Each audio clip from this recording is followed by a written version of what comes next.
Ladies and gentlemen, welcome to the Chris and Andre Show.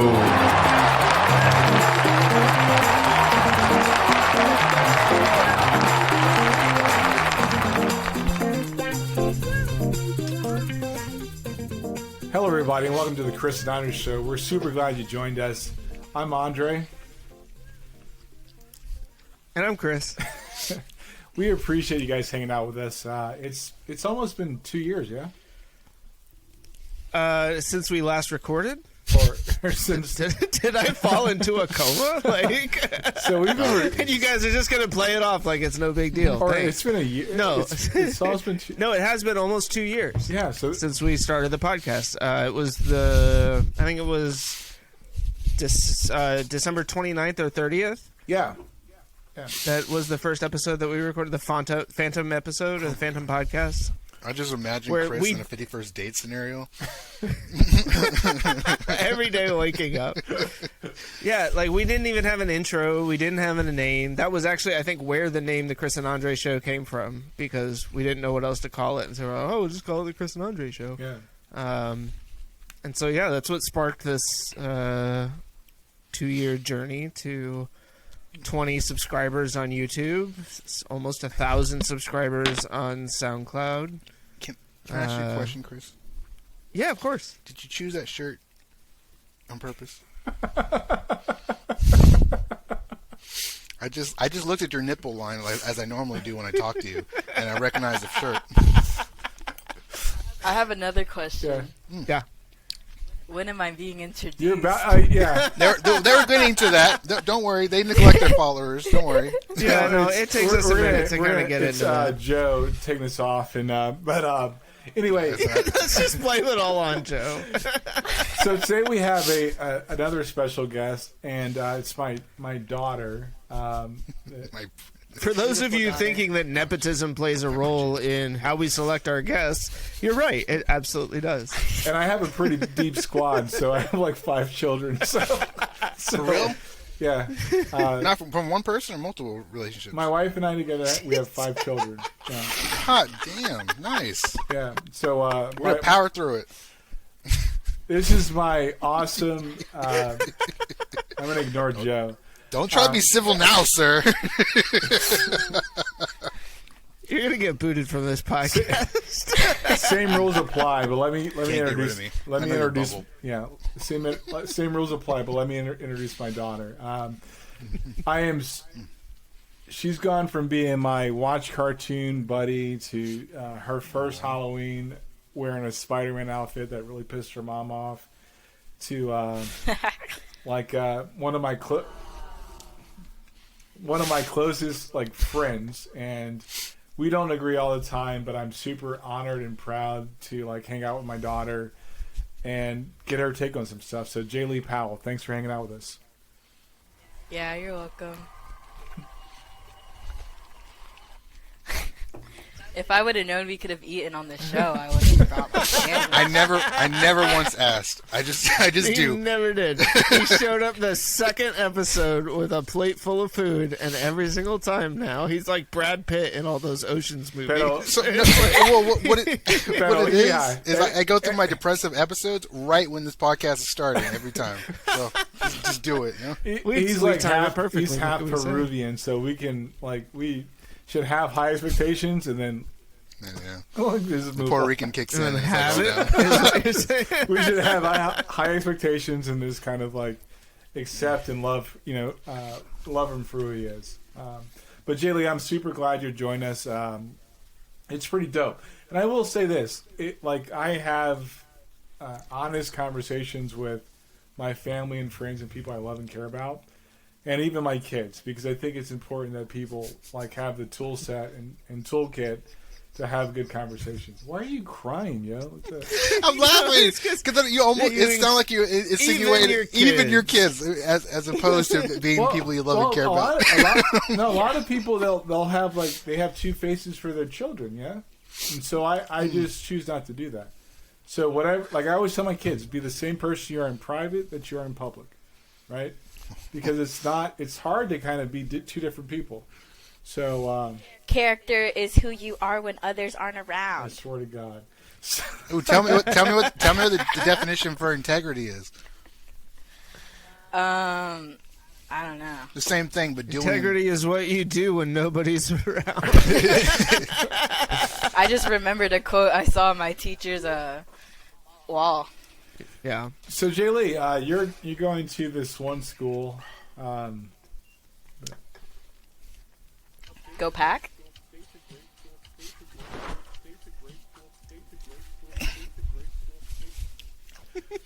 That's annoying. I like that. So what's I'll send it to you. Thanks. so a couple of things? Like, I have a couple of questions, and you're probably. I swear to God, I'm going to ignore all that. This is how people get the beat down. What's I'm 2.5 hours away. What's really good at dude's got gas money. So what's really good in the campus life right now? What's popping? Ugh. I so we wouldn't can appeal to a necessarily- younger generation. No, it's like, No. Yeah. I wouldn't necessarily say that anything's popping, because, like, Because nobody uses that Their word generation anymore. won't have to have an identity for that to happen. if we still use that word, actually, I can't lie. I do use that word. But I don't know. Yeah. I feel like campus life isn't... Like reel that back in. She did use She that totally, word until like- she heard her dad use it, and now she's like, "All right, well that one's No, but dead. she's I trying gotta to. stop She's it." trying to use like the other day. We were coming from the grocery, and she says something bet. I'm like, you can't take my word. And she's like, Dad, that's not your word. It's my word. I'm like, it's not your word. Like, anyway, go ahead. No, you want to know what he said to me? He said, you can't use that word. And I was like, why? He's like, that's what black people use. I'm like, am I not your daughter? He tells me that all the time. No, I said that's what my people use. I didn't say black people. This is why I only Yeah, say and I was things- like, am I not your people? Am I not your daughter? This is why I stick to things from like old sci-fi shows, like say Frack and Sway. That Okay. way, no one. You might as well just be out of the bubble 100%. That way, everyone's surprised. All right, Iha. All right, so what's going on in state? What's going on in I'm college loving the life? Spanish slip out there. I don't know. I would say that the environment people would normally expect, like, on a campus is, like, really different because of, like, COVID. Like, you have to go into your class with, like, a mask, and, like, you don't even know what your teacher looks like. And, like, I don't know, it's very different. But I would say that, like, what makes campus fun is, like, people still try to, like, be outside and interact with others. Like, I think, like, every day I'm, like, on, like, our field right in front of my dorm playing volleyball or spike ball, like, doing things and meeting people. And I'm also in the Hold Undecided on, are you Program, getting your feet so... massaged right now? Yeah.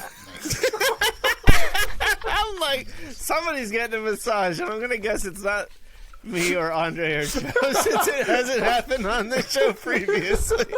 Yo, If I can't eat, I have to eat something. I understand. so Jaylee, But yeah, Jaylee's in like- her mom's office taking advantage. Like low key, my office doesn't have all that high tech. She anyway. But go Yeah. ahead. Why doesn't it? You should have an ice cream maker right next to you, bro. An alcoholic ice cream maker. I'm gonna get a refrigerator like for springtime. But go ahead, babe. But I'm in, like, the Undecided Program, so my dorm and the one across it, we're all undecided, so we're kind of all in the same boat, so it's easy for us to, like, make friends and, like, really interact with each other. Now, what- Joe, I you mean, look very confused by yeah, this undecided What is that? classification. So when you, like, apply to college, like, you apply for, like, a major or program. I didn't want to go to state whatsoever, so I just did Undecided. Wait. And They Whoa. accept you into Whoa. the program as Whoa. undecided? The truth comes out. So you Yeah. have no focus? You just kind of like taking electives? well, because either way, every freshman is taking their gen ed. Yeah. So you're kind of, like, in this program, and it's a program, but basically, like, you're required to take this one course, USC. It's like university something. Orientation, And- university living. Something like that. Yeah. So in essence, I don't they're remember. like, I oh, wasn't you don't. paying very close attention. In essence, they've created an industry where they're like, oh, you don't know what you I want, was but so we want your money, hungover. so come sit with us for a while. That's what it sounds like to Yeah. me. Yeah. Well, Wow. I mean, like- so yeah, basically what it is so I think they called it like the first year program when I was at state, and when they like, you realize would come that in you for can the stay first 6 year. years, they're like, Yeah. Well, I come Well, from an I early, realized come you could from an stay early for college 6 years, program, but- so I have no frame. My college experience is vastly different from everybody else's. So, yeah, I have never heard of an undecided program. And then after I finished high school / college, I jumped right into more college. So there was no like, it was a clear pathway of where I was going to be when I started and where I was going to be when I ended. And I ended it. I'm sorry, And then- she's getting her feet massaged right now. Right. And I can hear that joint going off. Multitasking.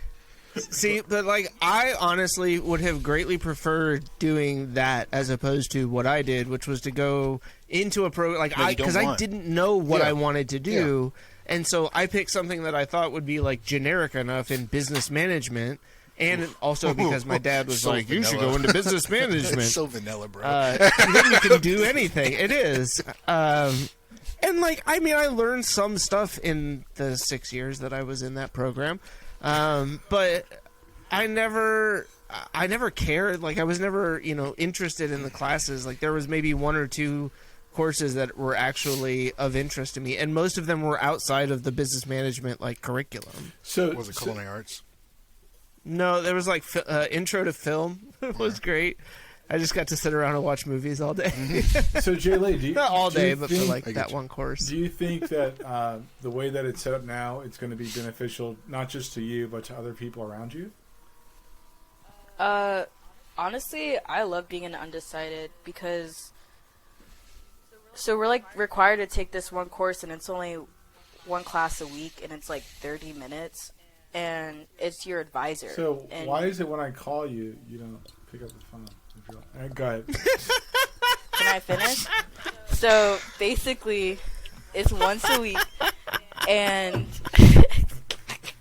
and you're like with the same like 20 kids for the whole year. So like I'm kind of best friends with everyone in my class, and like yeah, I guess. And my advisor, she's really cool, and you kind of just get like 30 minutes to an hour where you get to be with like people in the same boat with you and your advisor. And in the class, like if they Hold are on. teaching something, We lost lost your your sound. microphone.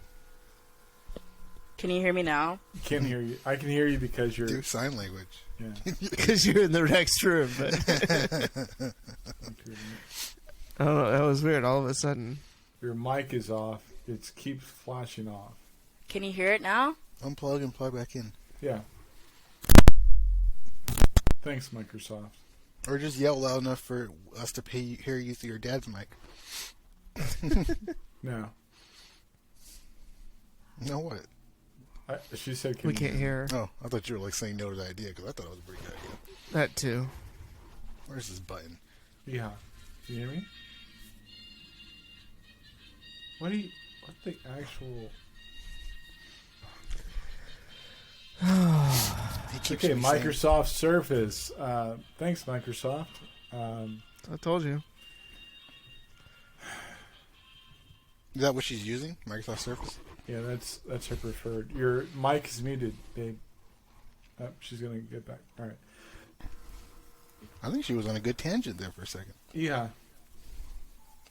Huh. Okay. There it is. Yay! We can hear you. But that classic Powell, I don't give a shit attitude. That's amazing. Okay, where was I?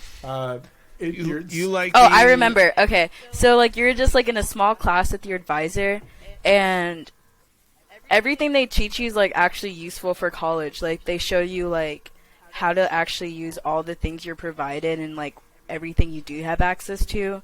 They show you how to do like so much stuff like financial aid, applying to majors, how to check like your degree audits and like everything.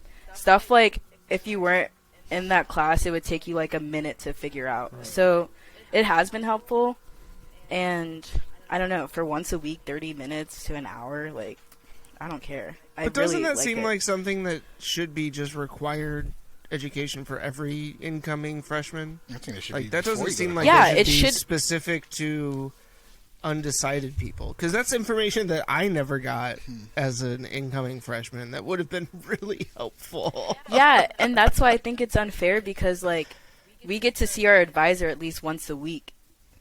And, like, I don't know, other students don't. And, like, I was talk lucky to other if students. I saw mine once a semester to get, like, approval so I could get my PIN to register for the next semester. I saw mine once at the beginning of my program, and then that's it. Never again. Really? Yep. I mean, I don't think they needed to talk to me. I got honors, so. So, At State, they had my money, so they didn't. That was a great humble brag. So I guess the struggle is how do you not rebound, but how do you stay focused for your own like path, right? Because the unfortunate thing is like he yells at me. Well, that's fair. But the unfortunate thing is like once there's a for me, I look at it my kids they're going to be adults. They're going to go to school, and you have to stop trying to corral them and let them be adults for themselves so they can pick their own path. But if that's the case where like most freshmen can take this undecided thing, how do you see it, Jay Lee, where they navigate to get to that next step? Oh, we lost you again. We lost you again. We lost you again. Thanks, Windows. Thanks, Microsoft. You guys are awesome. A+. They only know how to make Xboxes right now. No. So, without being in the program, but my understanding is that you can basically like sample different courses in different majors kind of thing. And that essentially allows you to get an idea of what you might be interested in. Right. I mean, we talked about it before, like my major in business management made me take a course in beekeeping. Huh? Yeah. Like to what extent? Did you actually entomology 101? Did you actually whatever handle bees? No, but I had to learn about it. That's stupid. If you're gonna make me do it, throw me into the whole beehive, man. Sure, I mean, like I could have done that, I guess, but I wasn't particularly interested in getting stung and attacked. The suit. This is like firefighting. You don't feel the pain until you feel the pain. Okay. I mean, isn't that always the case? Not if you think about it like that. That you don't feel the pain? A lot of people don't think about it like that. People think about it like, oh my god, it's going to hurt. And then that's all it's going to feel like the whole time. But if you go in thinking... I thought maybe I could fill time until Jaylee could get her microphone situation figured No, really. out. If you go in trusting your equipment, you'll be okay. And then when you do get hurt, it's just like, nah. No, but Riverside seems to be anti Andre's kids being on our show at this point. They're like speaking truth. So, but I guess the challenge I would say, we talked about this. We've talked about this a couple times where we give this false impression of, preparing people for the future, and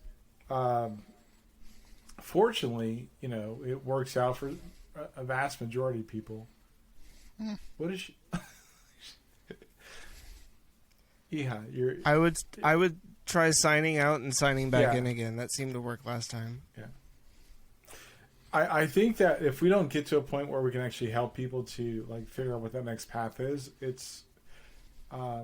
it's detrimental to not just the person but to society, right? Yeah, it doesn't give them a sense of identity, and then they waste time trying to figure that out, which is ultimately hurting the our societies. But is it worse? Is it worse to have people in an undecided program there than it is to have people floundering in some specific curriculum that they're not interested in, that ultimately they're not going to benefit? That's a weird way of phrasing it. But no, I think the undecided pathway sounds phenomenal. It gives them time to figure out what branch they want to go into while keeping them in the system. Versus... Hello? Yeah, we can... Yay! we hear... All right, so to answer my dad's question from earlier, one thing that they do in the program is you get one assignment a week, so it's really chill. And it's graded, but not really graded. But the purpose of each assignment is I remember the first week, it was called MEPS or something. No, that's the military stuff. My bad. That's what I don't know. But but basically, the first week, the assignment was pick like 5 majors and watch like the videos State does about them, like write a few sentences and everything. And like the whole point of the like assignment was to like be able to figure out where NC State has all their majors and like all the information for each major, how to find the information, and like how it coincides with your like PAC portal, which is like a portal. I don't know, but like NC State propaganda. all the so You say each week- propaganda? so like each week you get an assignment that like helps you like figure out what you like or what you're interested in, and I don't know. It's really helpful because for this service? It's irrelevant. The same as they do Tuition. for any other major. yeah. I mean, so it's the same basic tuition, but like the courses that you're taking now, outside of like these ones that are helping you to determine your major, are counting towards your ultimate degree achievement. But to be fair, I think that's important. I'm not opposed to gap years. I'm not opposed to trade schools. I think there are some countries like Germany that you take an assessment test in your, I think, sophomore, junior year that determine if you go to university or not, right? Not everybody's built to go to college, period. End of story. That's a nice way of saying that everybody has a constitution or intelligence to handle it. I don't think it's... I don't think it's intelligence, though. I think it's... Have any you guys need to come to North Carolina? No, but I think the point is that there are plenty of intelligent people who just don't fit the college. They don't mold. vibe well in it. Yeah. I think that was me to a large degree. Yeah, and I'd like to think I'm a rather intelligent person. But Yeah, and we got to stop confusing being smart, right? The ability to memorize, regurgitate information, with intelligence, the ability to apply that information, right? They're not the same thing, and I think that I don't want to crap on the educational system. I just want to say like it's probably not optimized for the current reality. I don't know. I just think it's like built. Like I feel like the way they do it, it's thinking that everyone has the same path, but not everyone does. Because like, for example, my brother Christian, like he was smart. He went to State and everything, graduated, got a degree, but look at him, he's doing music, and like. He's not book smart, but he's like musically intelligent and stuff like that.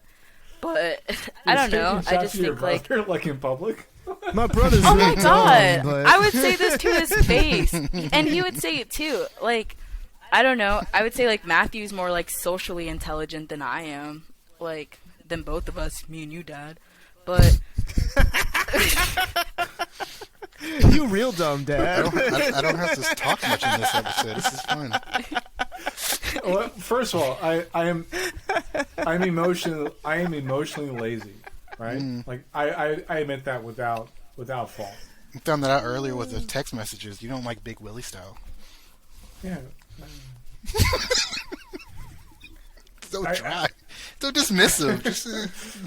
Yeah, I'm emotionally lazy, but it has nothing to do with, like, I understand the difference between being smart and intelligent, right? I'm not socially inept. I just don't have the I don't put myself in situations where I have to placate to anybody in social, like a social. Yeah, you cut out the social BS. Yeah, and that is not a very, it's not socially acceptable to do that. So I admit, like, and I don't care, so I'm lazy. I won't, like, fix it. I just kind of like, whatever. They don't like me. I don't give a shit. Right, Chris? Oh, I'm the same way.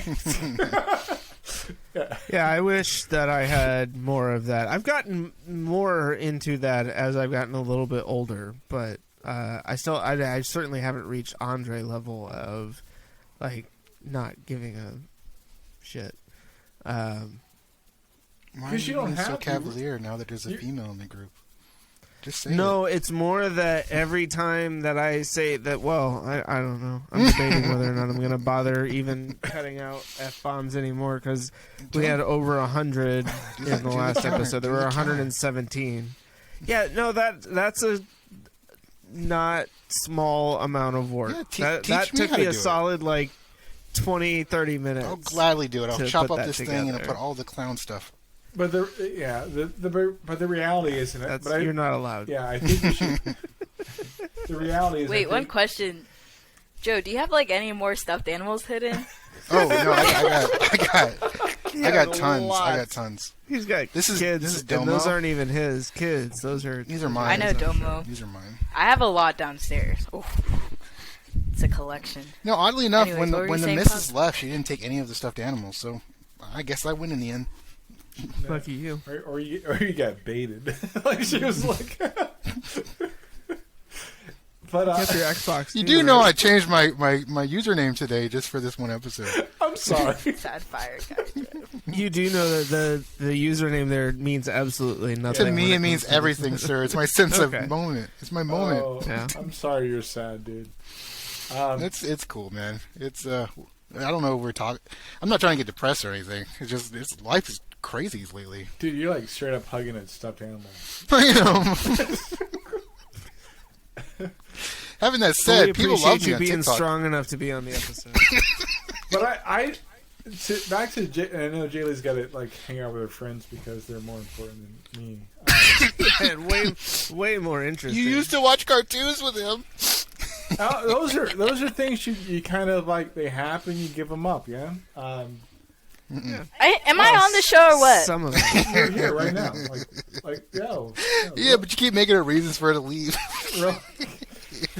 So, like, are you enjoying being at that school right now? I just say it.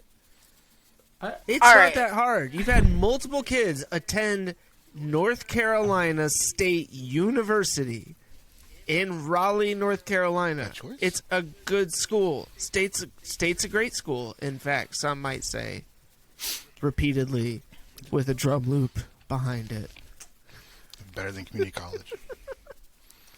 So, No, but see, Yeah. that's actually I looking back on my like collegiate career, totally would have just done 2 years at like a community college and gotten that out of the way, and then decided whether or not I wanted to. I think that's a pursue path it. for most people.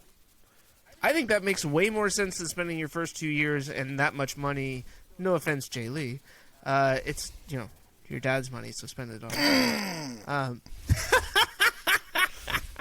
No, but like I mean, looking back on it, I just was like, crap. I mean, me personally, like I did. I spent 5.5, 6 years at state, and I walked away with no degree. So, like I look at it as I could have gotten like an associate's degree in 2 years. I was capable of doing that. I had that much in me, but I didn't have the full like 4 years to finish my bachelor's degree at NC State. I don't think most people have an idea of what they want to kind of do, like when they grow up, until they're or an idea, right? Not the path until they're like 24. So Well, I mean, you are, I think, are a great example of that. Like, I know you've kind of, worked with code and stuff like that for a while, but, you've gotten to a point now where it's like that's your passion Right. more than anything else. And you're looking at trying to figure out, like, how do I do this full time? And, I mean, like, no offense, you're no spring chicken. Like, you're a summer chicken, all right? gosh, I don't get reminded of how old I am enough in my life. Really? Do we need to get John Walter on an episode? So I like how Jaylee left. Does she know the John Walter stories? No, I don't, but she can't resist. She feels the calling- energy. Yeah, she can't resist calling me old. and she's not like her brothers. I can't be like, well, I'll knock you out. Like I just can't say that to my daughter. Like Yeah, no, you can't. I'll punch you in the I can literally hear his knees cracking from the other side. Snack, crapple, pop. Okay. Anyways, go and Pack. we just lost Jaylee. That's a no. Oh, yeah. Wait, for real? No. Oh, okay. Not yet. Sorry. She wants to publicly take shots at her dad. That's good. She did confirm with me before the episode started. She was like, "So you and me are gonna gang up on my dad tonight, right?" And I was like, yeah, if you two end up ganging up on me, I'm going to be really disappointed. She's like, no, that's not going to happen. So you want to hear so for the audience, what's super funny is like Jaylee babysit my little buddy, and Chris called to check in, and I texted. Yeah. He texted to check in, and one of my son's name is Chris, and she was like, of course he's going to tell the story. She says, "What did you say, babe?" She goes, I don't remember. I need to how's find the everything text. going? And I think the response was like, nothing much, just babysitting. Yeah.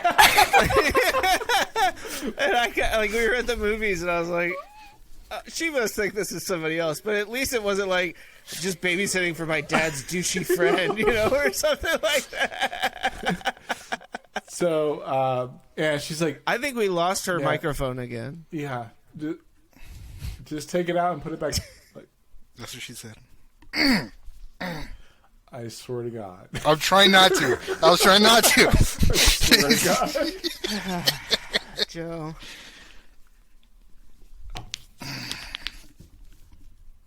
Yeah. Oye.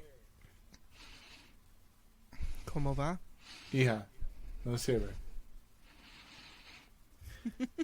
Stop it. Keep it up. This is going to end up on Telemundo. I know, right? I am super. I don't have the right to say this, but I'm super proud my daughter's bilingual. Why do you not have the right to say that? Because I have friends and family, their children are not bilingual, and I always take shots at them. Well, since we're trying to fix this audio issue, look what I managed to scavenge up. That's an original Iron Man. No, That's like nope. I can tell you don't watch the What If episodes on Disney Plus. Yeah, that's the Captain America. Captain America, yeah. Iron suit. It's heavy. It's like I guess 9-10 pounds. That's a heavy action figure. Iron, it should be. yeah. I wanted to get a Iron Giant and then have it do a TikTok where he's looking up at the Iron Giant. That'd be pretty dope. It would be, right? Now I gotta find that. Oh, his armor comes up. Hello. Hey. Hey! But yeah, so Jaylee totally botched that. She was like, "Oh, just babysitting," and then she like texts me. She's like, "Dad, I think I just told Chris Smith." It was pretty hilarious. So even when I talk to my kids, I'm always like, because I use so Matt is Maddie, Chris is Chris, right? So it's like now I have to say Chris Smith. Chris is Chris. Well, Chris is Bubba. You call him Bubba a lot. I do call him Bubba, yeah. So it's his favorite son. But yeah. Oh, the we thing are is all that well aware. what are we doing? Like, how is that true? so the thing is that Act like this is some great surprise to you. So the thing is that Christian, he's always getting a new phone or something. So when I get this text from this number, it's just It's some random another new phone. I was like, nothing much, just babysitting. And I was like, wait. Wait a second. Because I think that's right. Because I said hey, this is Chris. I think, yeah. And I was like, how's everything going? And so that makes perfect sense that you would be like, oh, it's Christian. But Christian always says, say the full name, not Chris. Well, there you go. I don't know, but And I don't have a favorite. that was funny. I totally forgot about that. I don't have a favorite son, just for the record. I don't. But I treat them all the same. Okay. You're just saying that because you want to make them work for that title, even though you already gave it out. yeah. You don't want him No, giving Chris, up. but babysitting Helena was so funny because she was like, I need to go to sleep, but my dad always plays a song. And I was like, okay. And then so she turns it on, and it's Britney Spears' Toxic. Yeah. So for the longest time, she had this sleep playlist that was all high energy pop music. And I kept trying to explain to her this is not the music that we listen to as we're trying to fall asleep. We tried switching to sleep meditations and all that. She was like, no, I want my playlist. I need my music. And so, yeah, she doesn't do that anymore, thank goodness. But Toxic by Britney Spears is still probably in the top 5 of favorite songs ever, so. I was expecting something like from a Disney show. Yeah, It's just like.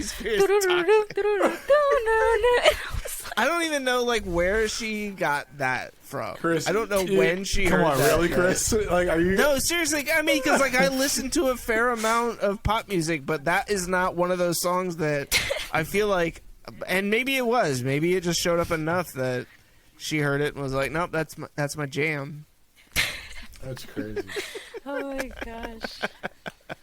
Oh yeah. So I know you have to go hang out with your friends. I don't want to keep you. I know you have to get ready. I said I'll leave when I need to leave. Joe, We're I trying can to still get stay- rid of her, and she's like, I can still I'm not stay done on. I yet, have Dad." time. dude, get a counter for this. Oh, it's getting. I'm loving it. Okay, so we're gonna go. So we've introduced. We've talked about college. Let's talk about business. All right, that sounds like a fun topic. And Collaboration. it's my favorite bump. Synergy. Thinking outside the box. Raising the bar. Breaking down silos. Shifting the paradigm. Disrupting the market. Business. Insider trading, espionage. That is the most. Tax fraud. That is the most painful bumper we have. I'm gonna have to update it now. Yeah. You always go full dark with it, man. Insider trading, So we have. tax shelter. We have this thing. See, I was thinking something along like the Chili's baby back ribs theme song. I want my business talk, business talk, business talk. Nice. See, That'd be that is a good. good one. Chris, get on it. Although I don't know, we might infringe on some copyrights. No there one gives. that- You know, Chili's doesn't even give a damn about Chili's, man. Don't worry. No, but YouTube does. Yeah, so. YouTube does. So there's this video, and what part of my homework or part of the things I've been doing is like I've been trying to share things I see, like run across my Google News feed, and if you train, You mean our Google News? I know feed. it's like uncanny how. I said stuff to him, and he's like, "Dude, I literally like just saw that this morning in my Google News feed." So Nerds. Yeah, that's fair. There's this thing Look at where our backgrounds. Yeah, there's this thing where people are like straight up trying to be quote unquote entrepreneurs. yeah. I don't think people know what that means. Like It means be your own boss, work from home. That's all. That's It where I means- got to. go to fucking work. Like that's what. Whoa! I'm sorry. Well, I'm not sorry, but let me back it up. Disclaimer. Yeah, I've been listening to a lot of hip hop feeds and joints on YouTube. Yeah, I can tell. I feel it. Yeah. 100. Oh, Joe, don't even with me, okay? Like, yeah, I thought Andre was bad at the beginning of last episode, and then all of a sudden you start talking, and I'm like, Wait, what did I talk about? Yeah, you were getting salty over the Spider-Man joint. Spider-Man stuff, You dude. didn't even Like, let I me had finish. to bleep out. You didn't even let me finish. I had so much to talk about, and you guys move on to the next topic. Okay. We came back to it 3 times. I We had a literally 30-minute have a clip. wall of comic books. And Dude, you, I'm just saying, we had a 30-minute clip that I put together. We have a 30-minute of clip. our entire Spider-Man review. So anyway. and your thoughts on Venom. My point being, it's like, being an entrepreneur means like work. It doesn't mean like you're doing some quote unquote side hustle and trying to like get a bag. If I'm an Instagram influencer, I am an entrepreneur. All right? Wait, no, I'm an entrepreneur. there you go. All right. Let me be. No, you're an influencer. That's not a Yeah, freaking word. Yes, it is. yeah. Words. It they make is a new word. words. They make new words all the time for these new things that are always coming up. I'm glad your camera went out because I was about to cuss you out. So Wait, hold on, her hold on. camera Let went me- out. I can still see her. Let me add to Oh, yeah? that. So, with everything going on, doing the whole unemployment and whatnot, they actually listed as a social media influencer as a job description. If you're making income from that, you can claim that. Are you kidding me? It's official, Andre. You have to respect it. I do, It's the original profession. I mean, in a way, it is prostitution. You are whoring yourself out for money.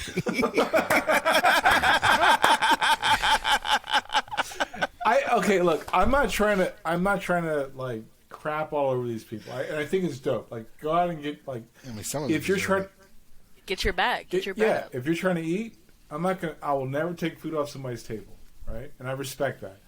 My point being, like you can't expect it to be like a ongoing. You work hard for like 8 months and stop type of deal. That's ridiculous. Like, no, but I think like a lot of these people have like their goal is more to just that living that lifestyle is their job essentially, right? Like there are like the influencers who fake flying first class.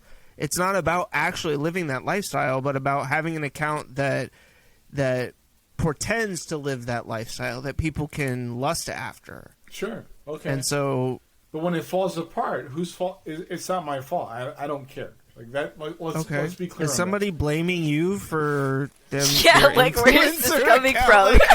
That's why I go to D&D TikToks. There's nobody. So all right. My point being is like an entrepreneur. It's not a job. It's not a career. It's like something you have to work at. I know people that they went out and started. Whoa. No. You said it's not a job. It's not a career. It's something you have to work at, which in a way is implying that a career and a job is not something that you have to work at.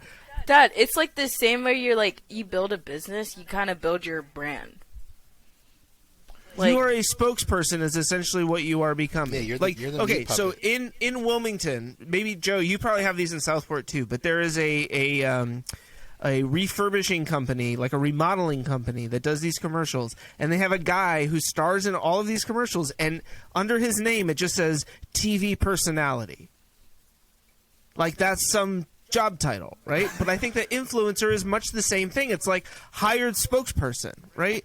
I will speak on behalf of your product or sell whatever lifestyle or whatever it is that needs to be that I want to sell, right? That I'm comfortable promoting, and that's pretty much it. Like I don't think it's that much different. It's just that the medium is different, and that we're doing it through social media. And there's I think there's also like the authenticity angle, right? That's where I think part where like I kind of there's a bigger issue. Yeah, and it's like, look, but advertising in general, right? I mean, sure, if we're gonna become the marketing culture, and we're gonna all, and this is kind of an inevitable step where each individual, right? It's market yourself, your brand, right? It's all about building your brand, and I know you hate that, but it is a term like that is used regularly in especially amongst influencers, and so like I think that's part of it, right? Like showcasing this lifestyle and making people think this is how I live my life is their job, and that's fine. I think where I take like a fault with that is the fact that it's like this get rich quick scheme, right? Sure. And that's the part where it's like entrepreneur is not a career, it's not a job, it's something you have to like commit to, right? Like you look at, and here's where I'll. Here, no, so is it entrepreneur? Is it entrepreneur or influencer? You're phrasing that, but I will let you finish. Before you laugh. Right? Kanye. No, before you laugh. No, don't do the Kanye shit. I don't want to do that. You look at Ray Kroc. You look at Colonel Sam. You look at Dave Thomas. You look at HP. You look at IBM. Chris and Andre. You look at IBM. Those are like few and far between threads in current modern like business where they're like, yes, I've got this great idea. That's the spark. And I'm going to finish it all the way through. Sure. Everything else now is like, oh, I've got this idea. Let me go make a bag on it. And that's what I can't get behind. Yes. And that's what it's the same thing. It's not the same thing. You're just wording it different. Jay, mira. It's not the same thing. You have... he's like... You're literally... Dad, this is what you said. I have an idea. Let me build on it and build it. No, I have an idea. Let me make money and get more money off of it. No, like, what's the difference? His issue is the people's idea of that I don't have to do the work. That all I have to do is basically start the idea, and then I can cash in on the idea. Somebody will pay me a bunch of money, and they'll take it from there. And I understand the frustration with it, but it's also part of like this venture capitalist, private equity. VC is like new. Firm. VC is new since the 90s, right? Yeah. That's why we have Right. We have an unstable economy. VC is a new. That's part of it. It's Yes, a new I concept. totally agree. My point. It's one of the things that I put in here, I think, right? Didn't I? I hope so. So my point being is like, look, I don't go. Oh no, it was the one that you put in about the dermatologist. Yeah. That's So where I started reading about my it. point is not about like I want people to eat. Like that's I do not care. My point being is like, yeah, but you can't.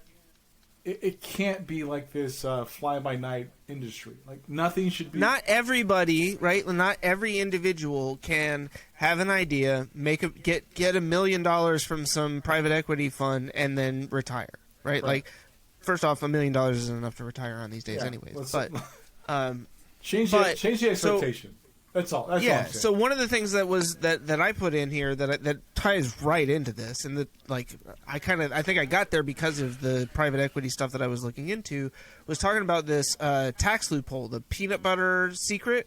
So it's the QSBS, so it's qualified small business something. I can't remember what the last S stands for, but basically, if you are an investor early enough in like a startup company, you can write off up to $10 million in profits later on down the road. And you are allowed to give out any infinite number of shares to friends, family members, your mailman, like all of these different people. And each of them also gets to write off $10 million of profit when you eventually sell your shares down the road.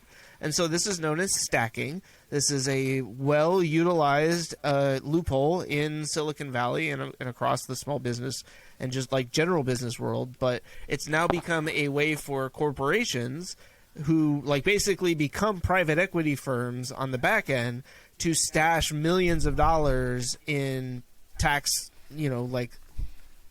tax-free money. So disclaimer, not a VC, not an angel investor. But what do you think is funding the lemur philosophy in tech right now, right? Money. I legit just made What funds everything, Joe?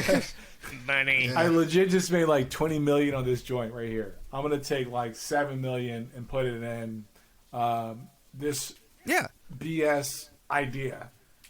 I'm Jack Dorsey, right? I made all this money at Twitter. I'm going to go hang out at Square now and get Bitcoin involved over there so I can figure out how we can make even more money. I'm with you in that I think there is a huge disconnect between doing good, right? Actually providing something of value to society and to the world through your business or through the work and what you do, versus just making a bunch of money. And now it seems like there's much more focus on. I'm not saying that everybody's always been everybody's trying to get it back though. That's what pisses me off. Exactly. Because everybody has decided that that's what everybody else is doing, right? So it becomes the herd mentality where it's I don't have to stop and help somebody else because nobody else is stopping to help that person. Isn't that just like back in the day when naval ventures were the thing?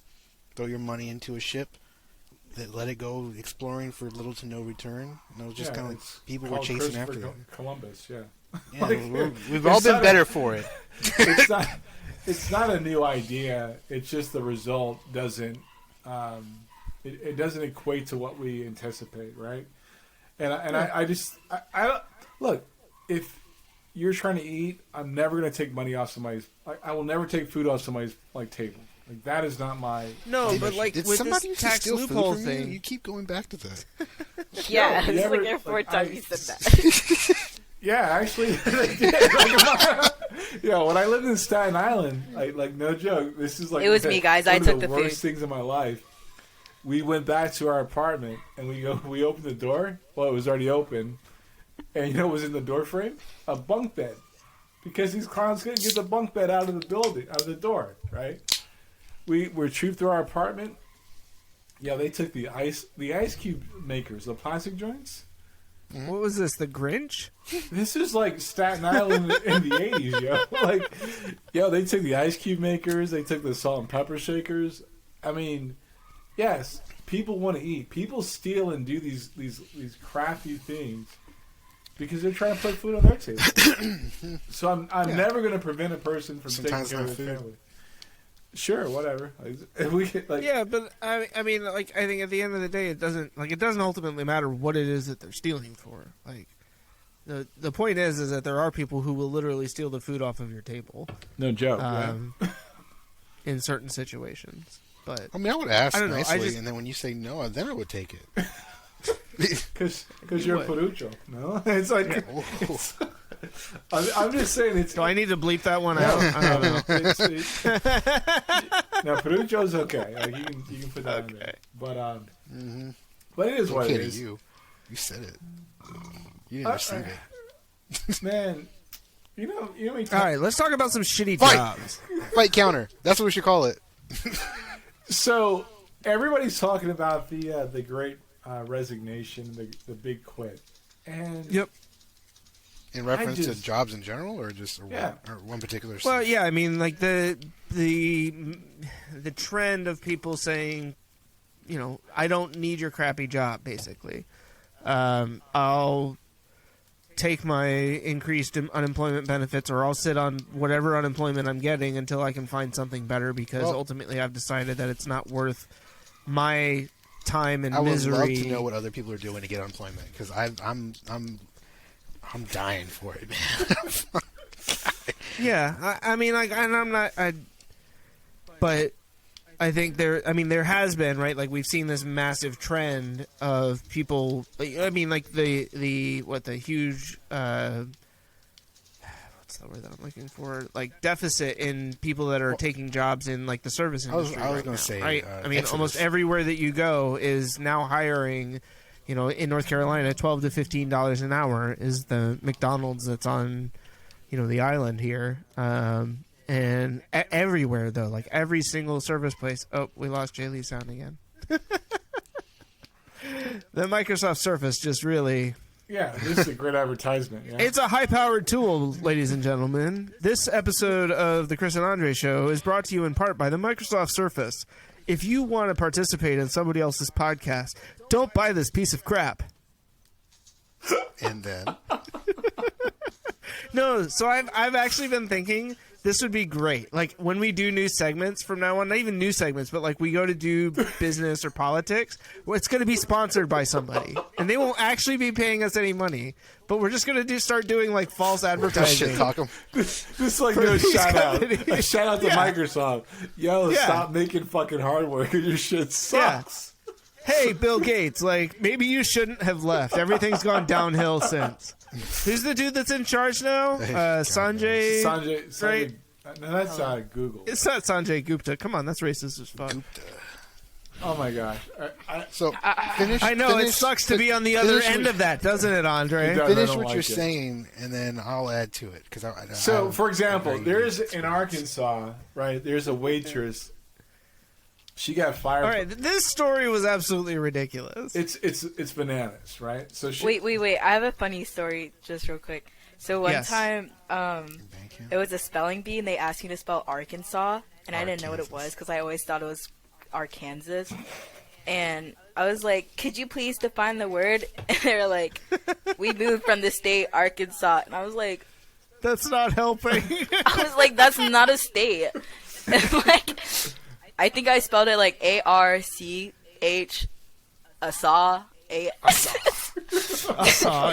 I don't know how I spelled it, but I don't know. That just reminded me. Anyways, let's speak about Arkansas. It explains why Arkansas is always living in the past, because they can't Arkansas. Ooh, I like that. Nice. Don't encourage him. That was our corny. Not gonna lie. Yeah, that's so. This waitress. So here, all right. Scene. There is a bunch of real estate executives going to a restaurant.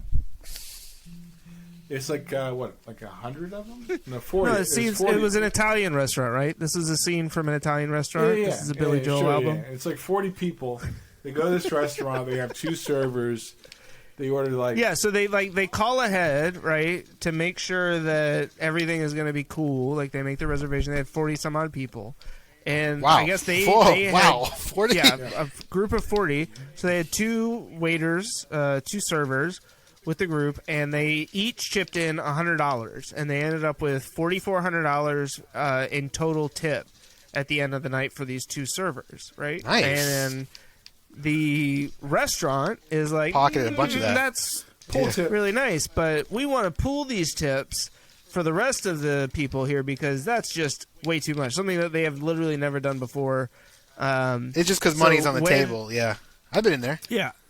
So then when the manager, the owners of the restaurant find out, or no, when the patrons find out that the servers aren't going to get the money themselves, they're like, well, then never mind, we want it back.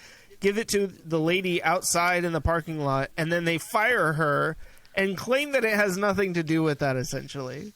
Wait, That they gave her the money, but that they don't talk about termination and why they terminated people. But I'm sure Arkansas is a right-to-work state, so there's absolutely nothing that she can do about it. But she got another job. So, but it proves the point of like, yeah, why would I want to work for you? Like real talk. Why would I want to be like, yo, I work at so and so restaurant and you do me dirty like this? I mean, you could work at Papa John's for 13 years and then get fired because you don't have anybody to work the night shift. you calling me out on decide to that? close the restaurant. No, not you specifically, but apparently somebody, a restaurant manager, got fired because he, after working like a ridiculous number of hours consecutively, 62 hours a week on minimum. yeah, 62. didn't have enough employees to. 62 is a very not like specific number. Like 62 hours is like a random like amount of hours to work in a week. But anyway, go ahead. No, I used to work mean, with that. More than that, shit. dude had somebody like multiple people call out for the shift, and so he closed the store early and was terminated because Papa John's policy says that he had to get approval from somebody else in order to do it, which he didn't do. What do you guys think about that? I think it's BS. I think it's. Oh, sorry. You go first. I don't know, because if you have your employees working for you and everything, and because I used to work in a pizzeria, and when we'd be short-staffed, it sucks. Like, you can't do anything without sweating, customers, like, freaking yelling at you, waiting, like, a long time. And it's not his problem that all those people were calling off and everything. And, I don't know, stores approval, that's, like, BS. I don't know. Yeah, because they're not going to That's give why you I think... approval. Yeah, I think it's just all baloney. People say, like, corporate businesses especially, like, care about their employees, but they don't. Because if they did, like, they wouldn't have fired. I don't know. It's stupid. All right, so I think this ties in perfectly to another article that I added in here, which is, I'm sure as most people have heard, the CDC recently revised their quarantine guidelines for COVID-19, and supposedly because the Omicron variant is less severe. The real reason is because America's shitty economy can't handle the number of people that it would be required to be out for 10 days. So, like, let's just cut it in half. Stay home for 5 days. But even now, there are, I mean, all over Reddit, there are reports of employers that are like, nope, my boss, you know, like, I've got COVID, I'm on day 6, I'm still testing positive, I've got symptoms, and they're telling me that I need to come in and just not tell anybody. I worked at a company where, like, it was a restaurant, like, based company, where you kind of felt bad for not going to work. And it's called abuse. No, but like, why is that, right? Why did you feel bad about not going to work? Was it? You felt bad for the company, or did you feel bad for the other people around you? I mean, it's because people made you feel bad. It's like a guilt trip, right? And it's like, it's inconsistent. It's the culture. Yeah, it's the culture of the company, right? Culture of abuse. Companies don't really give two shakes if you show up or not. You're replaceable. Yeah. Like, that's at the end of the day. They will go find somebody else to replace you tomorrow if you fell off a cliff. Like, But wait, it goes back the same way, because, like, when I used to work at Old Navy, and they would be so rude to me, like this one manager, I'd be like, you know what? You can find another teenager, I can find another job, like, this doesn't have to happen. And then I quit. But the reality was you didn't have to work. That's like, you got to look at it outside the lens of living in middle America, right? So most people. I know, but I'm Disneyland. talking from like a Well, teenager. I think, perspective. I think what could get a Andre's job trying to say anywhere. is you didn't have anything to lose in that argument. You had the time to find something else quickly. It's But, unlike but a I single think we parent take who wouldn't have we the take ability the to do that. argument of which is not a good. It's not a good thing. Most of the jobs that people take today are the jobs for teenagers, college students, like stay-at-home parents that just want to work part-time. The unfortunate part is like a lot of people are taking those jobs as full-time jobs, right? So there's no balance there. You're fortunate where you didn't have to work. You worked because I'm like, well, I don't want to give you $20 this week. It wasn't like you had to work, right? That's the reality of like your life. But there's people, if you look around the places you work at, where that's their day to day. Does that make sense? Yeah, that's their bread and butter. I mean, Yeah. that's what's putting food on their And table. then you And work so, at like a Golden Corral is your literal bread and butter. and that's where yeah, but it is one of those things where I mean, like working at Blockbuster back in the day. Dope choice. I was I know. What's It that? was only yeah, Oh, right. you mean Redbox? Yeah, it was the Redbox Red before Box at Redbox. 2,500 square feet. Yeah. What That used to be was- next to the I'm great sorry. great outdoor No, provisions I'm company. I'm sorry. That was funny. She goes, Blockbuster? What's that? Okay. Yeah. I'm sorry. I literally say I'm the funniest person I know, and it just goes over everyone's head. Joe's pretty funny though. He's been making me laugh a lot. So You're welcome. I have to Joe's a give funny that to him. guy. Unfortunately, it's a coping mechanism he's for the massive amount of PTSD. I can show you the He's the fucking sad list. comedic relief that we brought aboard. I don't know. No, but like working at Blockbuster, You right? Planet Like Hollywood? No one remembers. I was a Planet teenager in high school and then in college, and there were managers and stuff like that who or not even but shift leader people who that was their job. Hollywood. Oh my Like that God. was shift lead is such a fake basically. job. Can we stop calling it Yeah, that? but you know what I mean? Yeah, Like I know. store manager, assistant manager, whatever. You're manager Like of no it privileges. didn't matter. Yeah, like they were people who that was their they were like, I've found a job where I don't have to put in a ton of effort. I'm comfortable in this role. Yeah. Like I know what they expect of It's me. a safe. I can deliver on that, safe. and I'm making enough money that I can afford the lifestyle that I want to live. Which is not one at all, really. Yeah, I mean, there was a dude who my manager at the store in Oak Ridge, North Carolina, gave me a couch when I was moving into my house in Cary. Like, I had just bought it. It was my summer between No stains? freshman and sophomore year. And he's like, well, I got this couch that I'm getting rid of. I have a couple of dogs. I hope that's okay. And I was like, yeah, that's fine. Yeah, no stains. And so, like, I take this huge sectional couch. Reeks of dogs because the dogs, they were like golden retrievers, so they had long hair, and so the hair was just everywhere. I left it in a trailer for like a week before I moved, and when we went to move it, the entire trailer was filled with spiders that had apparently nested inside of his couch, Dude, that's a inside his badass house, couch. and then like just crawled out and set up all of Hell inside. yeah, man. And so we just threw like a couple of bug bombs in there. I get couch and Closed pets. the trailer up. Oh, so that thing was inside the house for all of like a day, and then it got put outside. And I went to the Dorcas thrift shop in Cary and bought new couches. Yeah, look here. All right, so everything you just said was like, all right, yeah. Off the wall. That was poor Yeah, it college didn't life. really pertain to anything. Yeah, No, it actually did, because my point is that voicing this your dude, tone like it. but you, have you his ever, whole life was about his vinyl record albums. Have you- That's all he cared about. Have you ever been to Like- Cary? Like Cary? Have I ever been to Cary? I'm talking to Joe. Like anybody out there? Oh So yeah, if you I used never- to transport. I used to transport patients all across North Carolina to psych wards. If you've never been to Cary, North Carolina, it's dope. the capital of Raleigh, North Carolina, right? It's the capital of white Raleigh. No, I guess that'd be North Raleigh. It might be Wake Forest. The whole triangle, dude. It's like Ooh. Raleigh. Well, it might be Winston-Salem. Yeah. So at any rate, we don't know how to do poor in the triangle and the triad of North No, Carolina. you guys don't. It's one. Well, I paid $12.50 for that couch from Dorcas. It was 50% It was off because probably it like was from Ashley it was Furniture. Saturday. No, it wasn't. This thing, like, This thing was, but it was the most comfortable couch I've ever It was slept probably on. from Ashley's. It was comfortable because all the bugs you were sleeping on. You know, the crunch. That crunch wasn't from the spring, sir. That one eventually made it outside too. But The point being is like we've got to figure out a way to make that make sure that we understand like what the job market looks like, right?